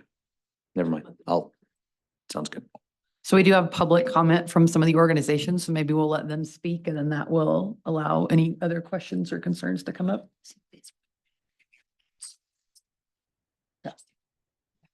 Okay. So Bill Brinegar. Madam Commissioner, Commissioners or President. I'm the new Executive Director of Hunting with Heroes Wyoming. I was previously a game warden for 19 years and have been involved with Hunting with Heroes since 2014. And how Hunting with Heroes, to answer Commissioner Masterson's question in a little more detail, is the public donates licenses. So you draw a deer tag or an elk tag, you can donate it. It goes to the department and gets reissued. So that's how we currently get our licenses. However, in recent times, I mean, donated licenses, landowner licenses are all kind of under the spotlight. If we lose donated licenses, Hunting with Heroes does not exist anymore. And we currently take 200 to 300 veterans, disabled veterans annually, and we have about 2,000 or so on a waiting list. So we applied for this hunt and just to create some discussion and I mean, to just bring to light how big Hunting with Heroes has grown. When it started, we had, I think the first year we didn't even have 10 veterans that we took. And now we have chapters in Thermopolis, Riverton, Cheyenne, Casper, amongst other smaller hunts that are organized around the state. So it is pretty concerning to us as an organization that the potential is there that donated licenses could go away. A lot of those licenses we receive come from the landowner community, as a lot of our hunts occur on private land. So that's the main thing I wanted to share with you today. Madam President, Bill, thank you for being here and appreciate it. And I love the organization. I love how far it's come. And and how it continues to seem like it's exponentially growing. And the community, the hunting community, and just the landowner community and the people that I know that support it is great. And so my question isn't that, because I think you have a room full of people that are going to continue to support what we don't want to see, and that's for those licenses and that opportunity to go away. And I expect that this conversation will probably continue. My question is maybe pertains a little bit to the specific areas that are being requested and how many, and I know that they're allocated in addition to those, but some of these licenses that are being requested in areas take 14 and a dozen and 10 years to draw in a preference point system. And while I understand they're great areas, it's also at some point we're going to adjust for that in the limited quota draw. And so anyway, it's just something that I looked at, and I pull those numbers, and it's a little bit different than asking for licenses that have hundreds and hundreds of licenses available. And so I'm going to be one of the first people there at giving testimony to make sure that this opportunity doesn't go away for you guys. But right now I lean towards, because we have a way to unlimited actually give disabled veterans opportunity for not just antelope, but for deer, elk, and antelope. I'm going to lean towards the department's recommendation, and it really has nothing to do with not supporting your group, because I think you guys know I support your group. I will continue to do that. So that's my comments. I don't know what you think about that, but I appreciate you being here to answer any questions. Madam President, Commissioner Bell, that's actually a really good question. So when we filled out the application, we did it in the traditional sense that it's one event. So we put it together in one area, which would be Casper. That's where we have a large volunteer base, lots of antelope tags. However, what works better for hunting with heroes, depending on your definition of event, is scattering those tags around the state. Our Riverton hunt, for example, currently takes 10 to 15 hunters, somewhere in there. We have smaller hunts scattered around the state. I don't like the idea of pulling tags all from one small area. It works better for us to do it around the state. So just for future conversation. Bill, when you have people that turn in an application for your hunts, do you try first to put them into the draw, or do you only use those donated licenses? We do have some veterans that do that, yes, because we do take Wyoming veterans, and we also take veterans from around the country. So it's tougher for the veterans around the country to draw tags. They typically don't have preference points built up. And it's pretty interesting phenomenon. You know how long it takes to draw a sheep tag or a moose tag. Some of these folks that are drawing those tags are elderly by the time or have health problems, and they donate those moose or sheep tags to a disabled veteran. And it's one of the most rewarding things I've ever done, is to take a veteran. But to answer your question, most of them get donated, and we work closely with license section. We actually process paperwork for many other smaller nonprofits that help disabled veterans as well.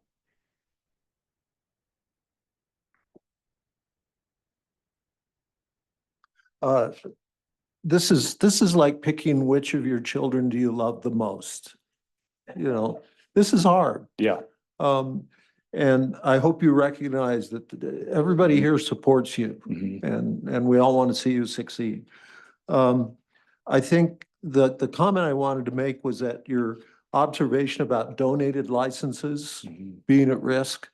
I hope, to the degree you're comfortable with it, that you might want to voice that concern to the appropriate folks at the appropriate time. Because I think that's one of the consequences of some acts that might be being contemplated, that people it's not clicking, the impact that could have with you. So know that I support you. I lean towards the other two groups for the reasons that Commissioner Bell indicated. Do not take that as an indication of a lack of support or appreciation or respect for what you do, because it's great. But we'll stand by for the other comments, see what other people have to say. Thank you. Got one more for you. What other licenses does your organization utilize within the kind of disabled permit world of Wyoming? Are you guys utilizing the 5-day early and the other disabled permits that are available? Madam President, Commissioners, yes, some of our, the 100% disabled hunters utilize the 5-day disabled, the extension. Not all of them do. Some of them choose to just hunt during the regular season. And then I'll let Dan speak to some of the other avenues that we get a few licenses from the department. But I do want to thank the commission for the conversation and the support. My goal today was just to bring some attention to what might be going on behind the scenes and just how important these donated licenses are to Hunting with Heroes and other veteran organizations in Wyoming. So I appreciate the conversation. Madam President, Bill, thank you for being here today. Thank you for your volunteer work with this amazing organization and giving back to a wonderful community. That's very, very kind and giving of you, speaks to your characters. Thank you for that. What percentage of licenses that are donated and transferred would you say are landowner licenses? I will defer this to Dan. He has that data handy, so. Well, and Comment then, listening. and with that, and with the growth of the organization and applicants, but people that are willing to volunteer, are you finding more and more landowners that typically wouldn't apply for that landowner license that now are finding that resource available, that are now applying for it only to donate it for a veteran to be able to go and hunt? Madam President, Commissioner Haskell, that's a great question. To answer your question, yes, and it's kind of in different ways. So some families, the patriarch or the matriarch of the family has passed on. So now there's less folks in the extended family that qualify for landowner licenses, and so they don't have the people in the family. So they're donating, they're getting these licenses to Hunting with Heroes, essentially. It's good. And we have a lot of landowner support in Wyoming. We couldn't do what we do without landowners. And the connection between the vets and the landowners, I can't even put into words. Right. Yeah, I've seen it firsthand. Mhm. You're right. Thank you for your time. Dan, he queued you up. Madam President, Commissioners and Director, thank you for letting us speak today about this. My name is Dan Curra, and I'm founder of this organization.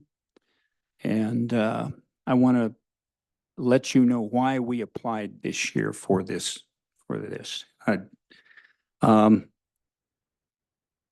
As you know, as you've been through with the landowner issues and landowner tags from last year, I mean, clear to today, and now it's still going to be in the state of the amount of tags that we use. Probably 70% are antelope tags. Of those antelope tags, about 75% of them are landowner tags. If landowners lose their tags, we lose the tags. And that's why we always spoke out at those meetings for the landowners to keep what's going on. And that's the reason we applied for the 80 tags this year, because we're going to lose more than 80 tags if any of those things go through. And I think one of the organizations get 80 tags set aside and use 11 or 24 or 16. And that's fine, that they're putting in for those tags and drawing them. I don't know how many hunts they do. But that's basically why we're here today. And why we're hoping that you guys can consider we will lose tags. And if anything goes through on that, and that's why we put in. Any questions for Dan? Yeah, Madam President. Dan, thanks for being here. When you say if any of those things go through, I don't think that I'm curious what you're talking about on that, because I want to make sure we clarify and that we're on the same page, because I really do think that we're on the same team on this thing. The 40% cap that is up tomorrow in TRW, I don't think will jeopardize anything inside of what already happens. So I'm just curious if you have a different perception of that. Madam President and Commissioner, I guess my question is back to you. If it's a 40% cap and it goes through, how many licenses are going to be not used or not allowed to the landowner? Because if it doesn't go to the landowner, it's not coming to us. Okay, so good question, and I'm glad to be able to answer that. It would be, Madam President, sorry about that. It's area specific, okay? There's very, very, very few, if any, areas certainly on this list, but that the landowners would not get tags, and those would be non-resident landowners, maybe 2 areas, I think, at 40%. So I don't think there's any of those that would be the case. But it could be, sir. It could be if with transferable landowner tags, I would say, for sure. So I'm going to hopefully be with everybody in the room here when we oppose transferable landowner tags, as the thousands of people that wrote public comments into me while I was on the task force. And so, that would be something that would or could do this. But as far as 40% of landowner tags in any antelope areas, I just don't see that. Not even in the Southwest after a large die off. I think that it's just a small. It's just not there. Madam President, I'm going to request that if that's what happens, and we don't know what's going to happen with the landowner tags, and then your consideration, why don't you just do this for 1 year instead of 3? And then we can look at it again next year. And that's my request for you.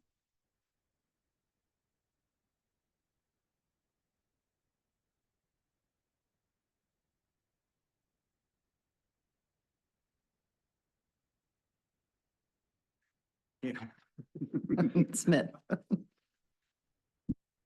Yeah, so Madam President, what's this? Is it statute or is it in regulation that it's 3 years? It is, Madam President, Commissioner Bell, is in regulation. I'm double checking that. Yes, regulation. Commission may designate an organization to receive antelope hunt event licenses for up to 3 consecutive hunting seasons before requiring the organization to reapply. So up to, so you could do. Up to, okay. I hadn't considered that. I hadn't even thought about that. I guess, certainly if, I would entertain this, and my ask would be, because what I like to do is to give, stability to organizations, right? Having a 1-year stability for somebody that promotes their hunt every year, promotes their things every year, helps. And now saying that and doing it for 3 years for 2 groups and not giving you guys the opportunity. What I would say is if there was legislation that I thought impacted what you guys are doing, then I would be open to this commission taking this up again in next year. And so that's something that I would just won't being one commissioner that I would recommend. Any other questions or comments for either Dan before we move on to other public comment on this topic? Okay, thank you, Thank you. gentlemen. Thank you. Do you want me to go to Steve? Yeah. Steve Martin?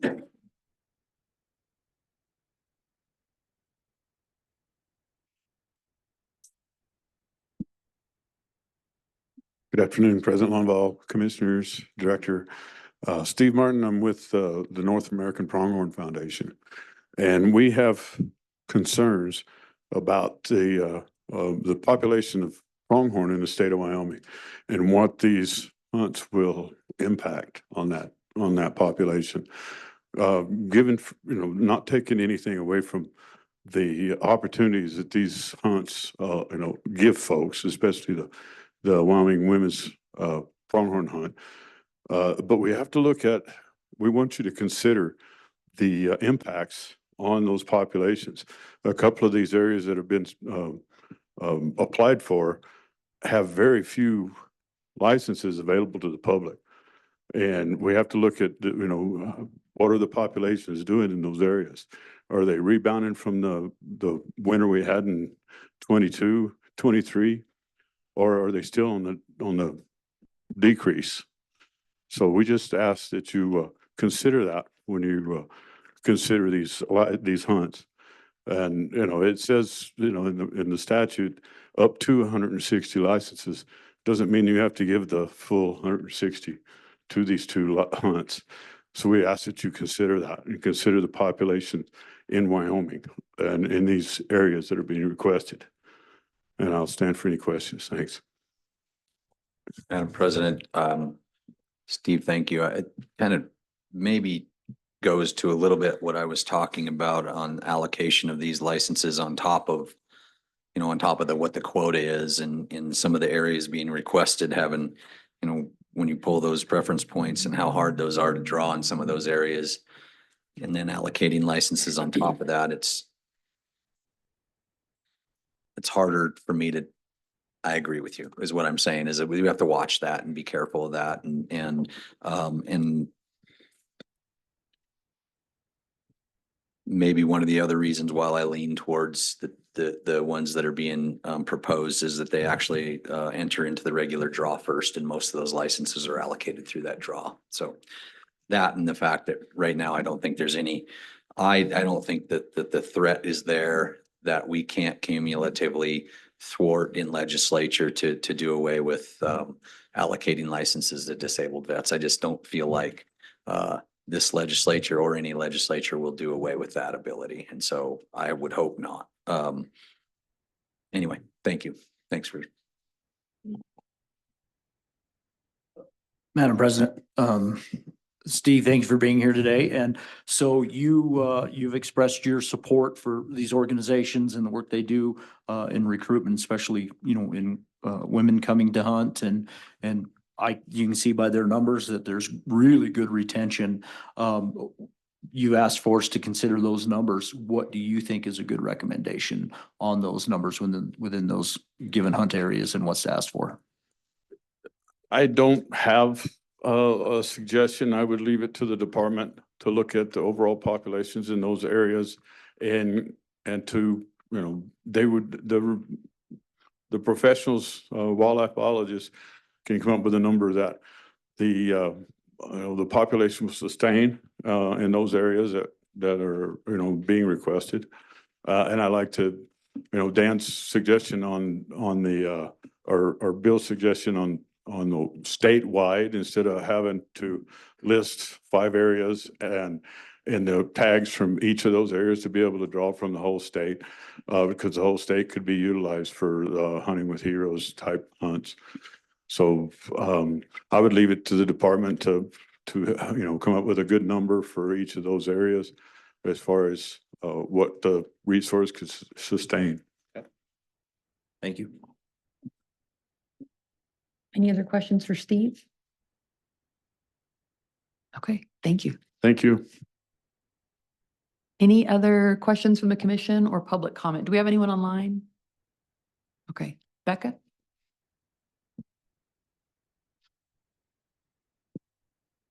Hi, President Lumball. Excuse me, Commissioners. My name is Becca Hazelton. I'm the director of the Wyoming Women's Foundation at the Wyoming Community Foundation. And I just wanted to say thank you so much for considering our application and just refer to the handout about a little bit more information about the event that these licenses previously have been used for, the Wyoming Women's Antelope Hunt. And just briefly say that it was started as a platform for mentoring for women in 2013, and over our first 12 years, we've recruited almost 200 new hunters to the sport. And we do focus on conservation education as well as ethical hunting practices. And so I just wanted to say thank you again and introduce myself to those of you that hadn't met yet and ask if you have any questions for me. Any questions for Becca? Okay, thank you very much. Thank you. Any other public comment? Yes, sir.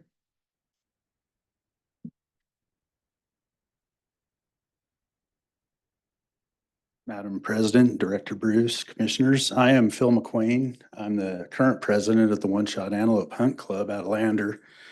And I just wanted to say that thanks for considering us, our organization.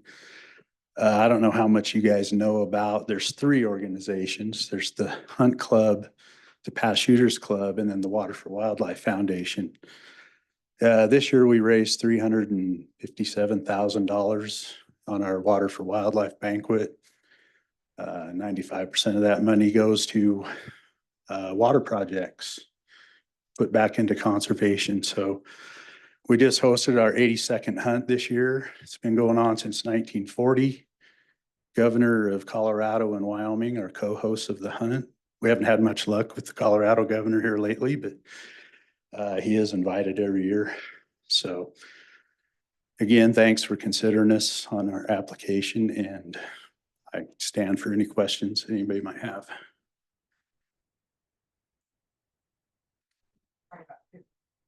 Probably wouldn't be appropriate to ask who won this year. So As a women's team, actually. 3 real enthusiastic women. And they did a really good job. They were happy. good to see you.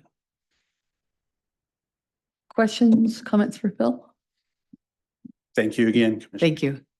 Anyone else, public comment?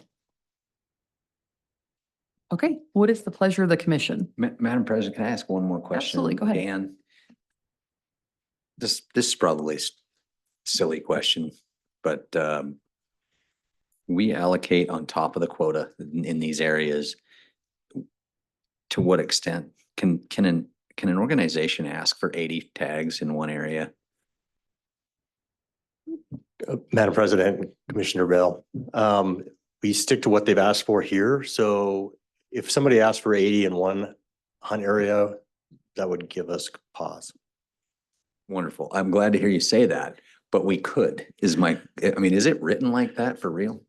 Well, it's written that you could have up to 80 for an event. So it doesn't specify whether one hunt area or multiple hunt areas. Okay. But it is clear in the statute and in the regulation, as I read it, that it is considered a single event. So spreading it out across the state would be more of a challenge. Okay, I was just curious. It just seems a little bit more vague than what we're probably used to. So. Madam President, Commissioner Bell, it gives us some discretion there. Okay. All right. Madam President, I've got one more question for Dan, I guess. So with these applications and what they've requested for hunt areas and numbers and whatever the pleasure of the commission is today, if we do vote on this and approve it, these numbers are taken into consideration that these licenses would already be issued prior to April season setting, right? And would affect those numbers for given hunt areas, right? Madam President, Commissioner Haskell, that's correct. Thank you.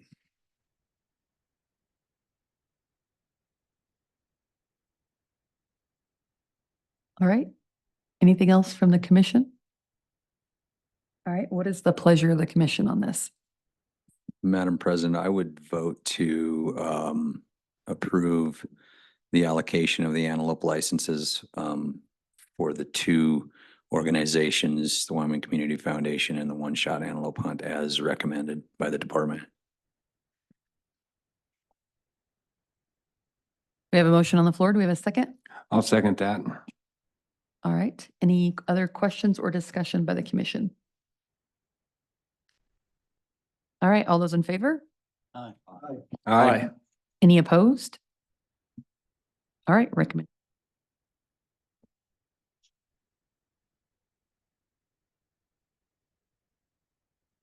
Madam President, just on that note, I maybe to the department or to President, if there's legislation that we think that would I guess thwart the opportunity to donate those hunts, I would ask that we bring this back up after the next, after that legislation potentially passed or after next hunting season, 2026. So noted. Thank you. Anything else? All right. We will move on then to agenda item 15.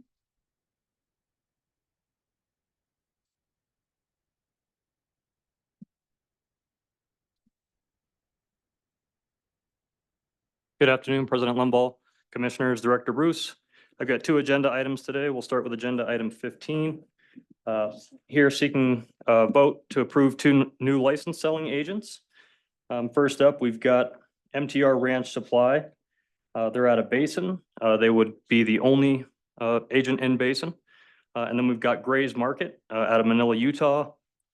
There's one other agent in Manila, and in 2024, there were sales of $43,909.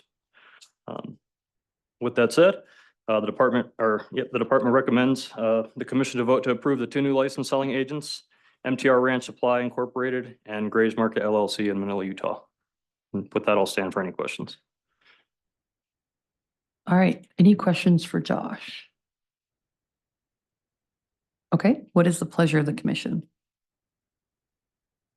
Well, Madam President, I would vote to, or I would move to approve the two new license selling agents, MTR Ranch Supply in Basin and Gray's Market in Manila. All right. We have a motion. Do we have a second? We have a second. Any other further discussion or questions? All right. All those in favor? Aye. Aye. Any opposed? All right, motion passes. Thank you. Thank you.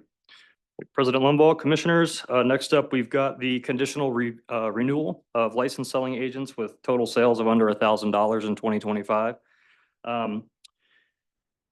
Wyoming Statute 23-1701 is the statute that dictates how we renew and do our bonding for our external license selling agents. With that, that statute requires them to bond by December 1. The statute also requires them to have annual sales of $1,000. We're in November still, so the process is that I come here in November and anybody with sales under $1,000, I ask for conditional renewal for them. That'll allow them to continue to operate come January 1 without pause. We'll revisit in January to evaluate if they got their sales up to the $1,000 or not. Currently, what you see in front of you on the memo, you'll see 9 agents. We did run the numbers before coming here. So 3 of the 9 agents have already met the $1,000. So that would be Jim Bridger Trading Post, Hat 6 Travel Center, and Country Inn Siesta Motel. They've all met their $1,000 requirement. With that, department recommends that the commission vote to conditionally renew the 6 licensed selling agents.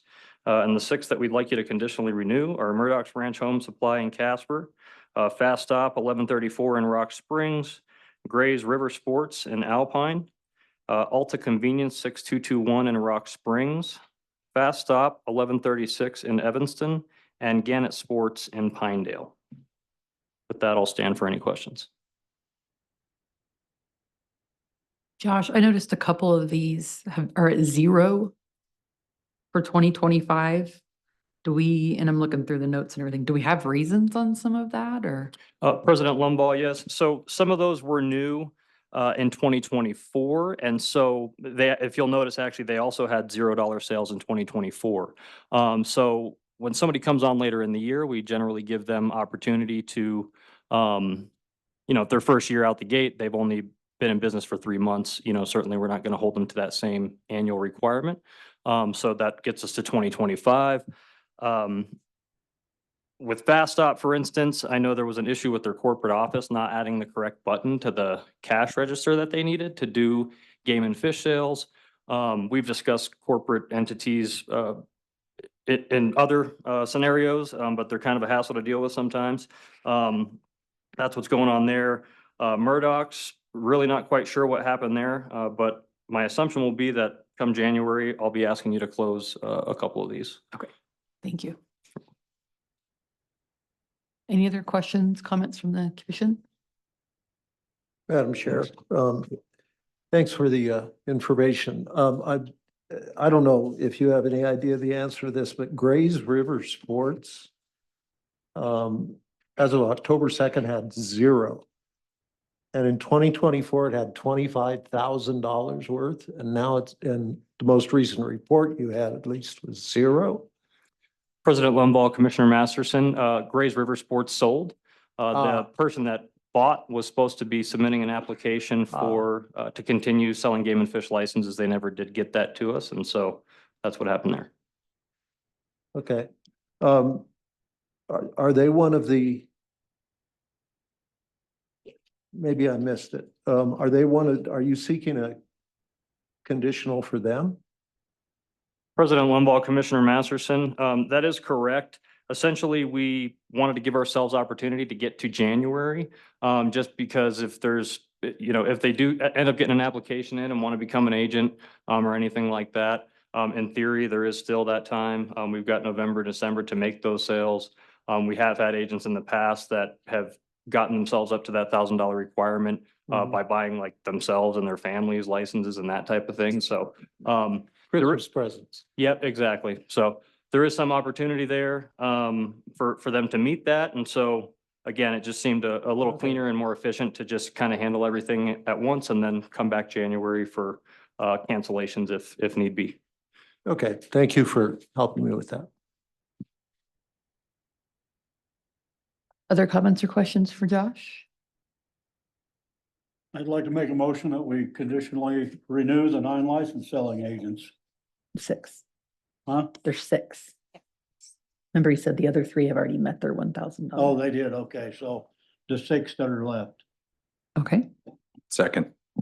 All right. Any further discussion or questions? All in favor? Aye. Aye. Any opposed? All right. Thank you. Josh.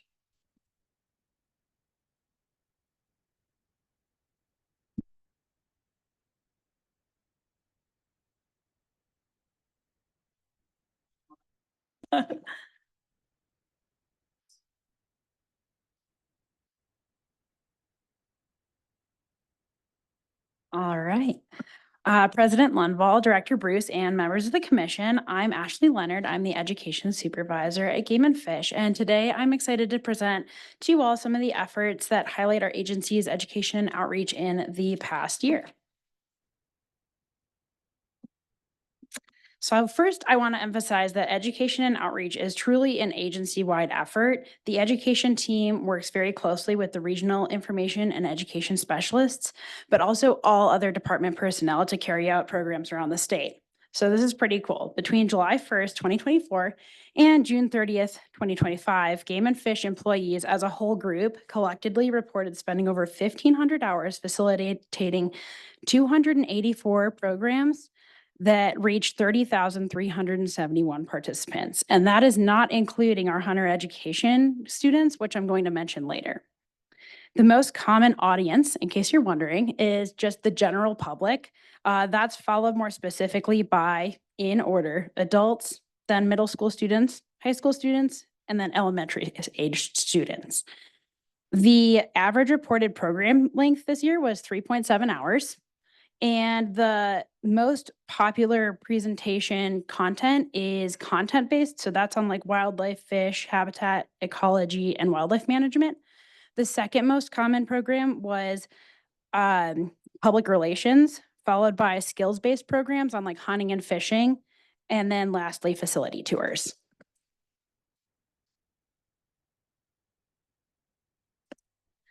I think that we are successful in addressing our most pressing conservation challenges because the people in our state really value wildlife and conservation. But a huge component of maintaining that into the future is instilling that value into the next generation. So the Inspire Kid initiative aims to achieve that by providing resources to get kids outdoors and engaged as families. So we send weekly email newsletters to 4,367 subscribers, and each week it includes a different type of content. That might be our Furs, Fins, and Feathers podcast, videos, coloring sheets, activities, recipes, career spotlights. So if you're not already one of those 4,000 and change people, I'd encourage you to sign up. I don't know if I'm pointing this in the right direction. Okay. Shifting gears to summer camps. Each year, we host 9 summer camp programs at the Whiskey Mountain Conservation Camp, and I think they truly provide life-changing experiences for the participants. These include 2 youth camps, 3 family camps, 2 Becoming an Outdoors Woman, or BOW, as we call them, camps, 1 Beyond BOW program focused specifically on fly fishing, and then a Collegiate Conservation Academy. This past summer, we had 272 total camp participants in those 9 programs.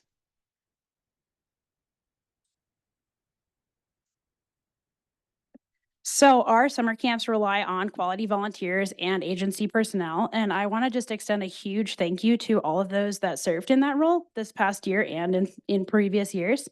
Across all of our camps this summer, we had 15 volunteers spend 974 hours assisting with instruction. And then on top of that, we had 37 Game and Fish employees outside of the Communications and Education Division, helping out by giving guest presentations or generally staffing the camps. Finally, in 2023, the Assistant Conservation Educator, or ACE program, was launched, and this program allows students who show integrity, enthusiasm, and leadership potential to come back and volunteer as peer mentors and junior counselors during those programs. And so in 2025, we had 11 ACEs volunteer 1,032 hours across 3 camps.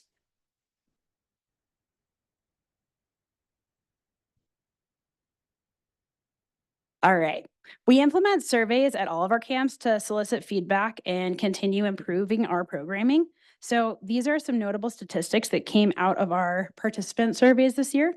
First of all, and this is exciting, 100% of BOW participants responding to the survey said they would recommend the program to friends that were interested in growing their outdoor skills. 100% of fishing and hunter education family camp participants also plan to hunt or fish after attending the camp. That's the goal. 85% of our youth camp participants rated the camp very good, and none rated it below average. These are high school kids, so I consider that a win. And then 90% of youth campers are interested in a career with the agency. And there's a quote here from one of the youth campers that I think really just captures the essence of what camp is all about. They basically said it's the best camp they've been to, they learned a lot, and they definitely want to become an ACE in the future.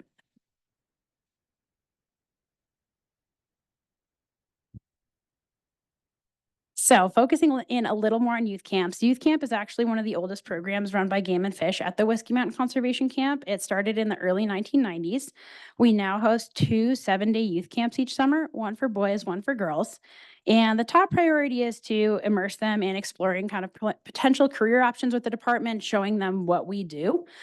We have game wardens, biologists, forensics and vet lab staff, and other agency personnel showcase what they do for these students. And then the students also get hands-on experiences with canoeing, hiking, scientific research, archery, firearm safety, and the like. I have sprinkled some fun quotes in throughout this presentation. So you can see this quote was from a parent of one of the youth campers. We do send out surveys to the parents of the camp participants for youth camps as well, just to kind of get their perspective. And so this parent was just really glad that we welcomed their child. She was nervous and shy at first, but then was really, really excited. She came home and gained a lot of confidence and wants to come back. And then they've got a younger sibling that also wants to join as soon as they're old enough, which is 12.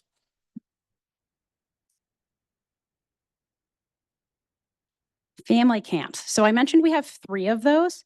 We started family camps in 2020, and they're 4-day-long camps for families. Since then, we've kind of developed 3 specific niches within that family camp paradigm to focus in on different things. Generally, we've got an adventure camp, and that is the one that allows students in at the youngest age. 6-year-olds can join at that camp. We wanted to make one to really get everybody in the door as a family. That one is about teaching the basics of multiple outdoor activities. So that's the hiking, canoeing, archery, air rifle, compass navigation, kind of general outdoors. Then we've got our fishing family camp that teaches the basics of fly fishing and spin casting through hands-on activities and fishing trips that are mentored and guided with our staff. They learn fish ID, casting, fly tying, macroinvertebrate ID. We do a lot of bear safety at that camp too when they're around in the willows, So that one is a really great camp. And then Hunter Education Family Camp is a really cool immersive experience where it takes our normal hunter education and bow hunter education course and puts it into that family camp situation where they get to dive even deeper into those experiences, and they come out if they pass the tests with their certifications.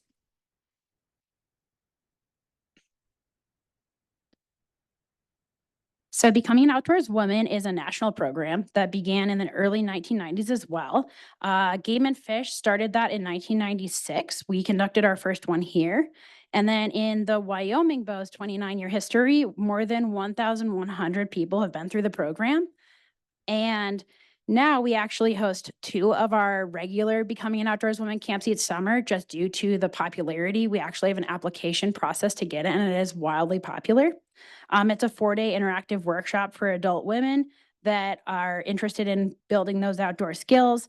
They can sign up for a bunch of different course topics that interest them. There are 18 different topics, kind of including archery, backpacking, fly fishing, orienteering, firearms, safety, and the like. And then Game and Fish, state parks, and volunteer staff teach all of those. And then in 2024, we also added a Beyond Bow fly fishing program, as I mentioned, and that was because there was continued responses on our surveys from women that after taking the introduction to fly fishing course at Bow, they felt like they needed and wanted a more immersive experience to really feel like they could go out and fly fish on their own after the camp. So we created that last year or 2 years ago, I'm sorry, and the past 2 years have been a wild success. So we're looking forward to doing it again next year. Lastly, we have our Wyoming Collegiate Conservation Academy. This program was started in 2024, so we've run it for 2 years now, and it's a 4-day workshop hosted at the conservation camp for college students. We focus on giving college students the opportunity to, again, learn from Game and Fish personnel, but really focus in at the college level of what is needed if you are interested in pursuing a career at this agency. So we give them hands-on days, and we highlight specifically a game warden, a fish biologist, a wildlife biologist, and a habitat biologist, but we also discuss other career opportunities at the agency and include other career prep sessions such as resume writing and interview skills. That wraps up our summer camp highlight. And with that, I'm going to move into hunter education. So as you know, hunter education is required for all those who would like to hunt. And in 2025, we had 3,608 students pass hunter education in Wyoming through 187 courses. And I just realized I said 2025. This was in the fiscal year 2025. So last June through this July. And in those 187 courses, as you can see, the majority of them are what we call traditional classes. Those are the 12 to 18-hour in-person classes, but we did have 18% of those were blended, so half online, half in person, and then the remainder were actually taught in public schools, private schools, or bow hunter education.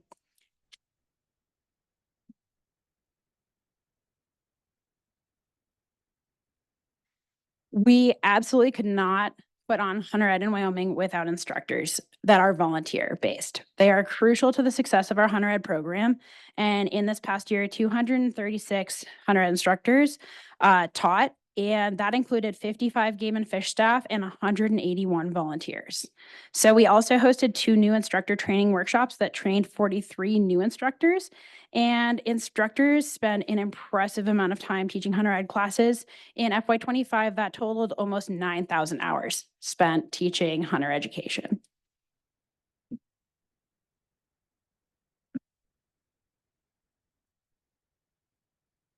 Next up, Hunter Education Committee recommendations. So a little backstory. A Hunter Ed Committee was formed in 2021 within the agency to address some needs to modernize our Hunter education. It was made up of department employees and volunteer instructors. The committee submitted formal recommendations for program improvements in April of 2022, and I highlighted some of those on this PowerPoint. Those recommendations included standardizing instructor training. So as a response to that, we have in the last 3 years offered standardized training for Hunter Ed education instructors. We've offered 12 workshops in 8 towns across Wyoming, and we're going to continue doing that as we move forward. We've seen that as a really effective way to get instructors trained and really standardize that process. The next recommendation was to review and update our curriculum and teaching resources. Since then, we updated our Hunter Education Manual in 2024 and reprinted that. We also created an instructor resource guide, some PowerPoints, and actually a Google site, a website specific to our Hunter Education instructors to support them specifically. Finally, we were able to add another full-time employee to the Hunter Education team. So we now have a second Hunter Education coordinator, and that has been really incredible to support all the instructors around the state.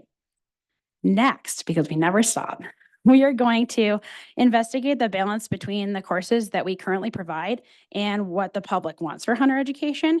And with that, we really want to update our training and teaching methodologies to make sure that we are delivering the best possible course in the way that people prefer to learn.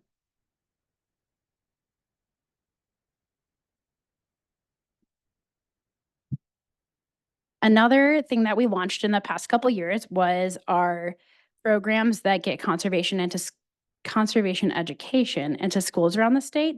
So you might be familiar with some of these programs since we've ran them for 2 years now. We have the Trout in the Classroom program, which is carried out in partnership with Trout Unlimited. It introduces students to concepts of ecology and water quality and fish anatomy and conservation.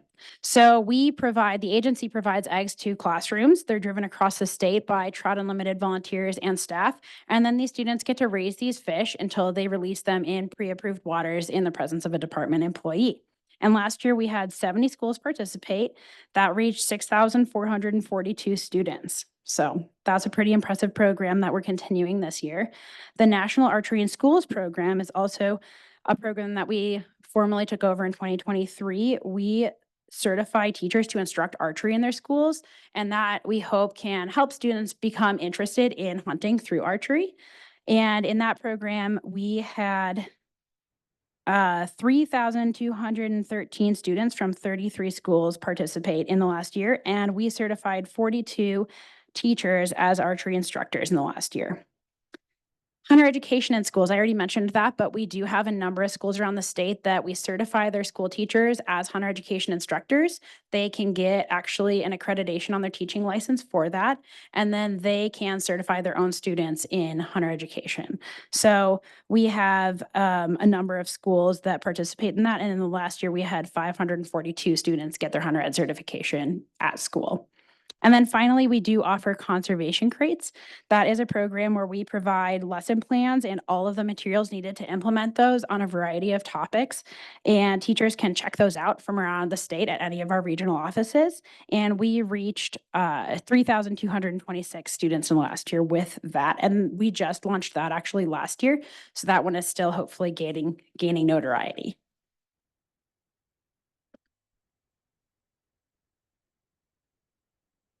Our volunteer management system continues to extend opportunities to the public to participate in the work that we do. It provides a project catalog to announce what projects are available to the public, but I will mention that a lot of times our department personnel post projects and then personally reach out to volunteers or people of interest or other partner organizations that they are soliciting volunteers from. And so in the last fiscal year, we had 100 volunteers spend 3,831 hours supporting the department across 53 projects. And that also does not include Hunter Education. I'm not double dipping on those numbers.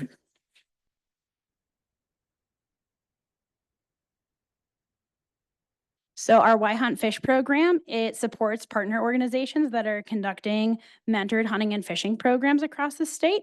And in the last year, we did partner with 5 different organizations: the First Hunt Foundation, Table Mountain Outfitters, the Wildlife Fund, and the Wyoming Wildlife Federation. Sorry, that's 4. It's the end of the day. And we had 101 participants in those programs in the past year. So with that, I thank you so much for listening to me talk about our programs today, and I'm happy to stand for questions. Any questions for Ashley? Madam President. Thank you for that presentation. This stuff is, I find it fascinating just to learn what the department's doing, what your education program's doing, and it's a great recruiting tool. With your summer programs, it looks like you're averaging just a touch over 30 people participating in that. That's great. Is there, and you said that you've got a bit of an application process for specifically Bow. Are you getting an increase in applicants in your other programs, and so much so that you need to have more of those throughout the summer? Yeah, Commissioner Linval and, or President Linval, Commissioner Haskell, yes, definitely. Thank you. First of all, I appreciate your appreciation for what we're doing. We do have applications for all of our camp programs, and so there is more demand than supply or spaces available in all of those programs. The camp right now is scheduled to its fullest extent, meaning because it is located on a WHMA, it is not actually open to the public until May 15th. And then we typically end our camp season after the first or second week of August when schools start going back in. So that does limit us from just a temporal standpoint.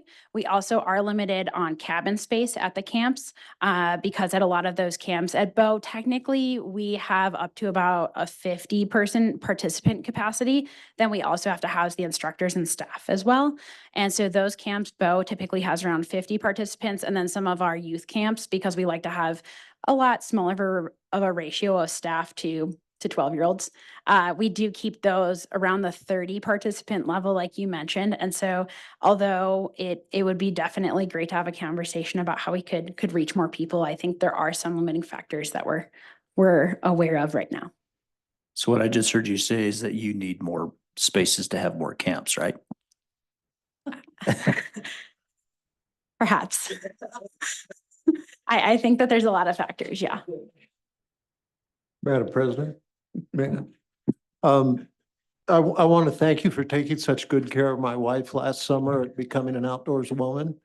And she's actually going to apply again using a fake name because she wants to go back and do it again. So just be aware. I'll tip you off when the time comes. One thing that would be helpful to me in the future would be, give me an idea of what your trends are in numbers. I really appreciate your numbers, and obviously you're doing great work. But it's to me personally, it's helpful to, gee, we're going up, or we plateaued, or, that kind of stuff. Yeah. That's me personally. He just needs be pictures helpful. with his Thank you. numbers. President Linval, Commissioner Masterson, first of all, thank you. Yes, we appreciated seeing you and your wife up at camp last summer. I'm glad she enjoyed it, and I'll keep an eye out for any sneaky names. And then, yes, absolutely, I will certainly take into consideration some graphs. We have that data, so we could easily put it into graphs. I'll be ready. Thank you, Ashley. Thank you. Last but certainly not least, Ray.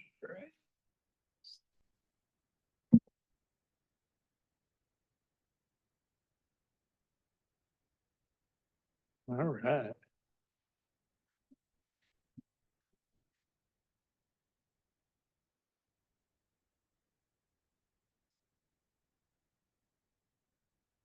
All right. Good afternoon, President Linval, Commissioners, Director Bruce. I'm Ray Brady Hoff, the Deputy Chief of Services, giving our property rights update since our lands chief jumped ship on me. Today we have one item to talk about, and it's the donation of 116 acres from HF Sinclair. And this is on this map, you can kind of see the little red dot. It's located just a little bit outside of Sinclair, Wyoming, on the North Platte River, below Fort Steele.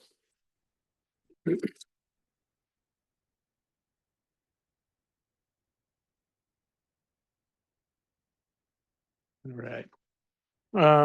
So the land donation will provide access to the North Platte River. There is currently a concrete boat ramp at this location already. There's some structures and an outhouse that have been there. In the past, the public has been able to use it through the Sinclair Golf Course, basically. It kind of had a seasonal closure and you weren't always sure if it was open or closed because it was like 7 a.m. to 7 p.m. Just kind of depended. HF Sinclair has decided that they no longer want to run a golf course. And so they actually have closed the golf course. It's been closed for a year now. And they're looking to donate it to the department for public access along the river and any hunting that we see fit out there. We put notifications in the Rawlins Times, the Casper Star Tribune, and we also put it on our website for 4 weeks, which is what we're required. We received one very positive comment out of all those. And they were quite excited that we were looking at taking the property and opening it back up to the public. If we accept the donation of this property, we'll have some sort of conveyance document that conveys it to us. There will be a deed restriction on it. So if we ever decide not to allow public access, it would revert back to the refinery. We also have a phase 1 environmental assessment that we're working on getting done. We have a contract out for that with Ingberg Miller. So we hope to have that here shortly to just make sure there's nothing there contamination wise before we accept the property.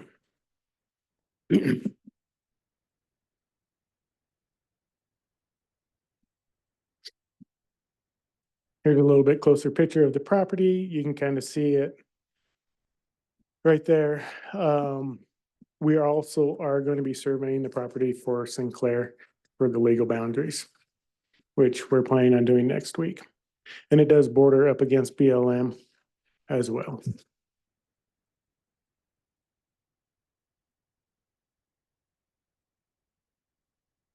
There are a few buildings on the property currently.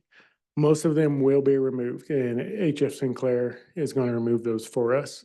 They've asked which buildings we would like to keep and it'll be very minimal. Just for maintenance wise, we'll probably keep maybe one of the shops, the outhouse, a few of the picnic shelters, and that's it. And we've got a few more pictures. Maybe. And most of this has actually already started growing back without it being maintained. It's already reverting back. So this will be managed by our Habitat and Access folks. Mark Kufad, who you heard from earlier, is the guy who got the lucky straw on this one. So another advantage to this property is this ramp is about 5 to 6 miles from our Fort Steele Rochelle ramp. And so it actually divides that float to the Dugway up nicely and makes it more accessible for folks to do day trips.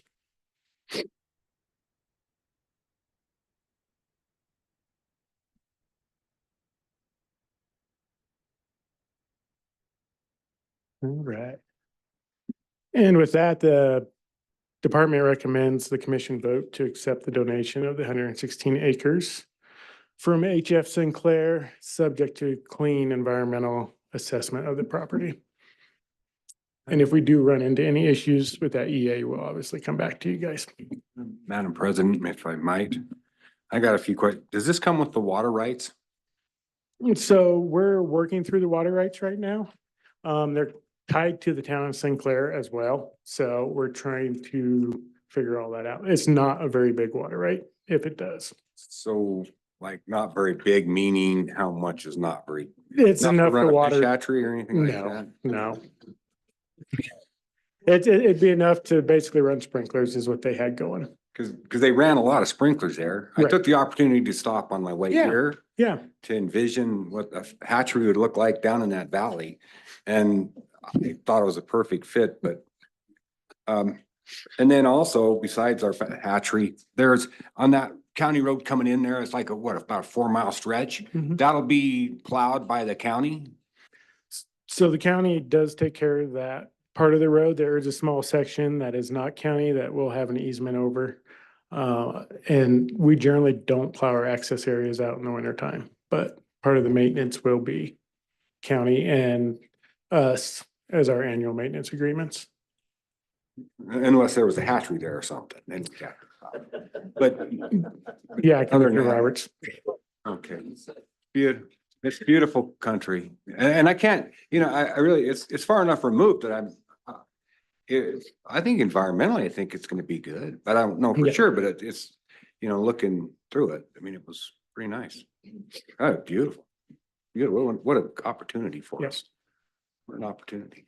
It's Yeah, so kind of Commissioner Roberts to finance another hatchery too. Yeah. And you'll work the water rights out. It doesn't- And thank you. Yes.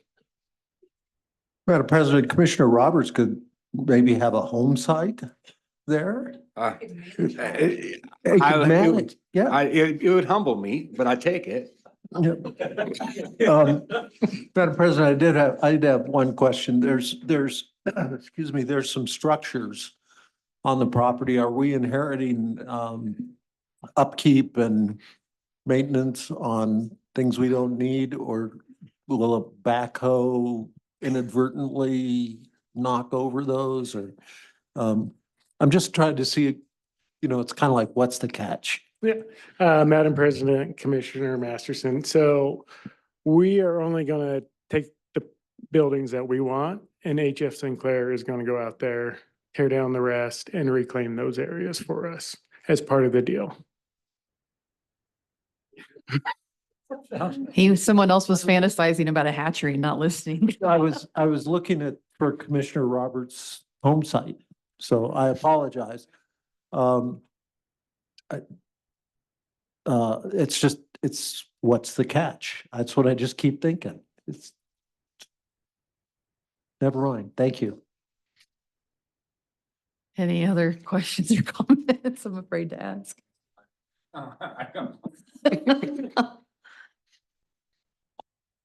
All right, what is the Madam pleasure? President, I guess I do have one. Of the buildings that you want, what are they? Just like a storage, like a shop and things like that? Or is there like a house there for potential housing for department employees? So, Madam President, Commissioner Haskell, so there is an old house that's probably not worth keeping, that we're just gonna have them take down.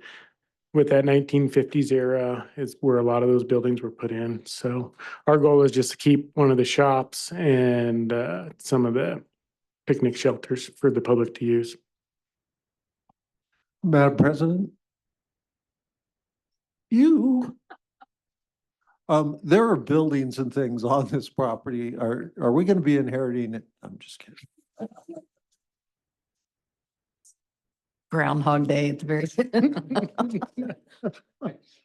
Okay. I'm afraid to ask. Do we have a motion to do something? I would move to accept the donation subject to a very important environmental site assessment. Being in a town that had a refinery and it moved away and discovered all sorts of problems. Subject to that, I would move the department's recommendation. Second. All right, any further questions or discussion? All those in favor? Aye. Aye. Any opposed? Got yourself a golf course.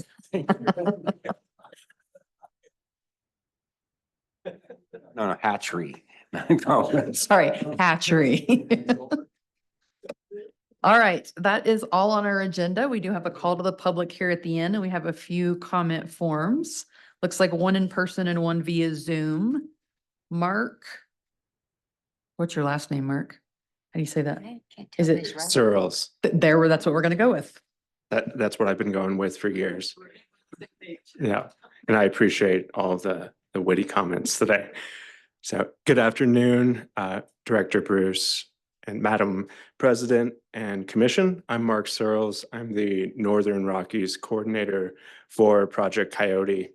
As the Commission revisits black bear regulations, I respectfully ask for you to consider adding a requirement for a test to identify grizzlies versus black bears before a hunter obtains a black bear hunting license. The two species are very distinct, and hunters need to ensure that they can tell the difference. A passing score needs to be 100%, as there's no such thing as good enough when one misidentification can lead to a $10,000 fine and 1 year probation. I'll remind you of the father and son pair who mistakenly killed a grizzly in 2023 and suffered these consequences, turning a moment that was meant to be a celebratory moment into a year of hardship. The quiz that the Game and Fish Department currently offers is a good first step, but is voluntary and includes only close-up images. In contrast, a full test should be a requirement and based on images and scenarios that reflect actual field conditions. Information on the potential penalties involved in killing a federally threatened species also needs to be presented, including a current map of grizzly territory and sightings can serve as a reminder to hunters in those areas that risk remain, particularly if the state allows for bear baiting there. Project Coyote believes that bear baiting itself is an unethical hunting practice. The potential for grizzly misidentification is yet another reason why it needs to be reined in. While passing a test does not eliminate the possibility that grizzlies will be killed, it is a critical educational tool and reminder that mistakes can have huge impacts on both wildlife and people. Requiring bear hunters to truly understand the difference between bear species will not only protect grizzlies, but hunters who seek to hunt legally and act with the best intentions. Thank you. What are your thoughts on the bear education done through hunter safety currently? I'll have to review it thoroughly as you go through this process. I think it's a good start, but in including a visual test as a requirement is only going to serve to help both protect those hunters and protect the grizzlies as well. Thank you. Any other questions or comments? Okay, thank you. Thank you.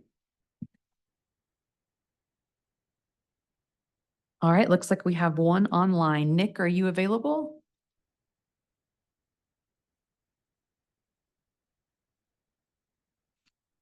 I sure Can you am. hear us, Nick?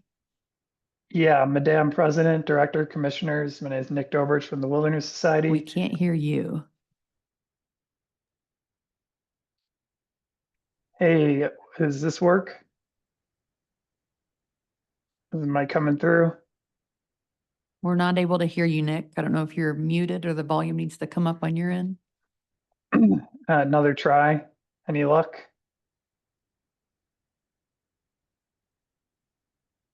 Could you test in? Is this working? Maybe use the chat feature to let us know if something's going on.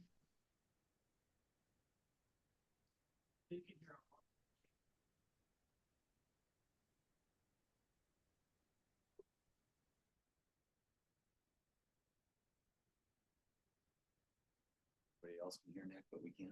Something. Any luck here? We can have him call too. No, no worries.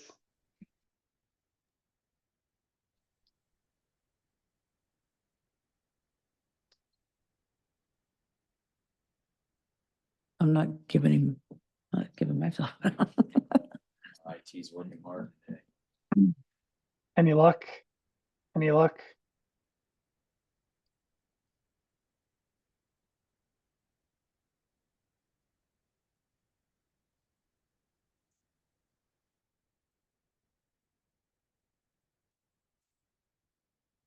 Hey, is this working now? All right, we can, whoop, we saw Nick for a second. Did you hear me at all? So we see your mouth moving, Nick, but for some reason we don't hear you. Okay. Test, test, test. Still nothing. Maybe if you hold up pieces of paper with writing on them. It's okay. Don't worry about it.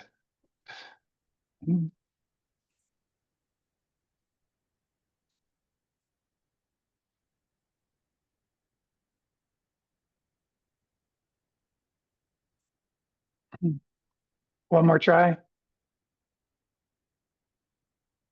Thanks anyways.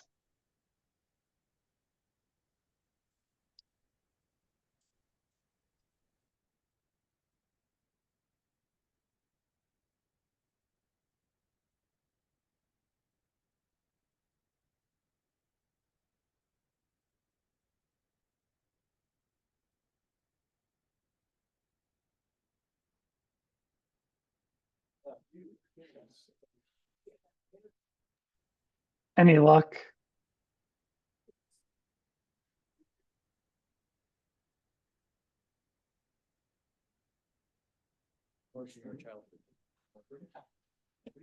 Are we trying the cell phone?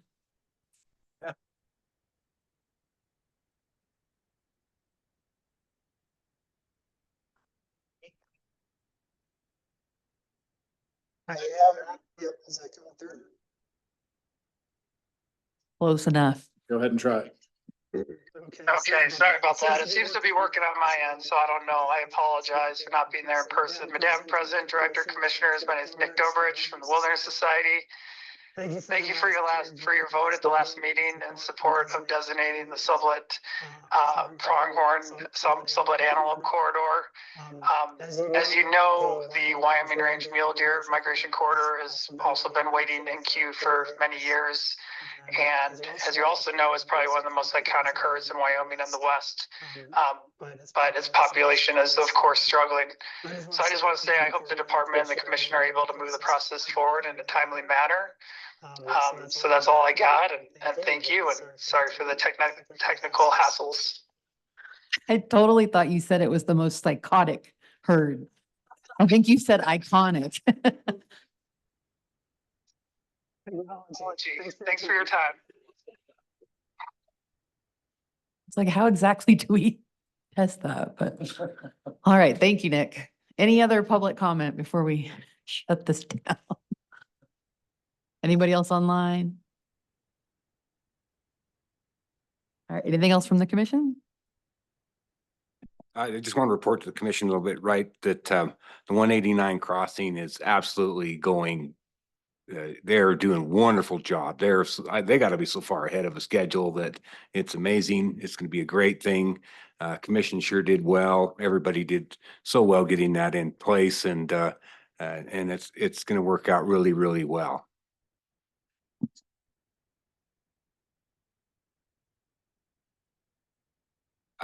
Not enough money left over for a new hatchery, but I'm a budget guy. anything else? All right, do we have a motion to adjourn? So moved. All right, thank you all very much for being here.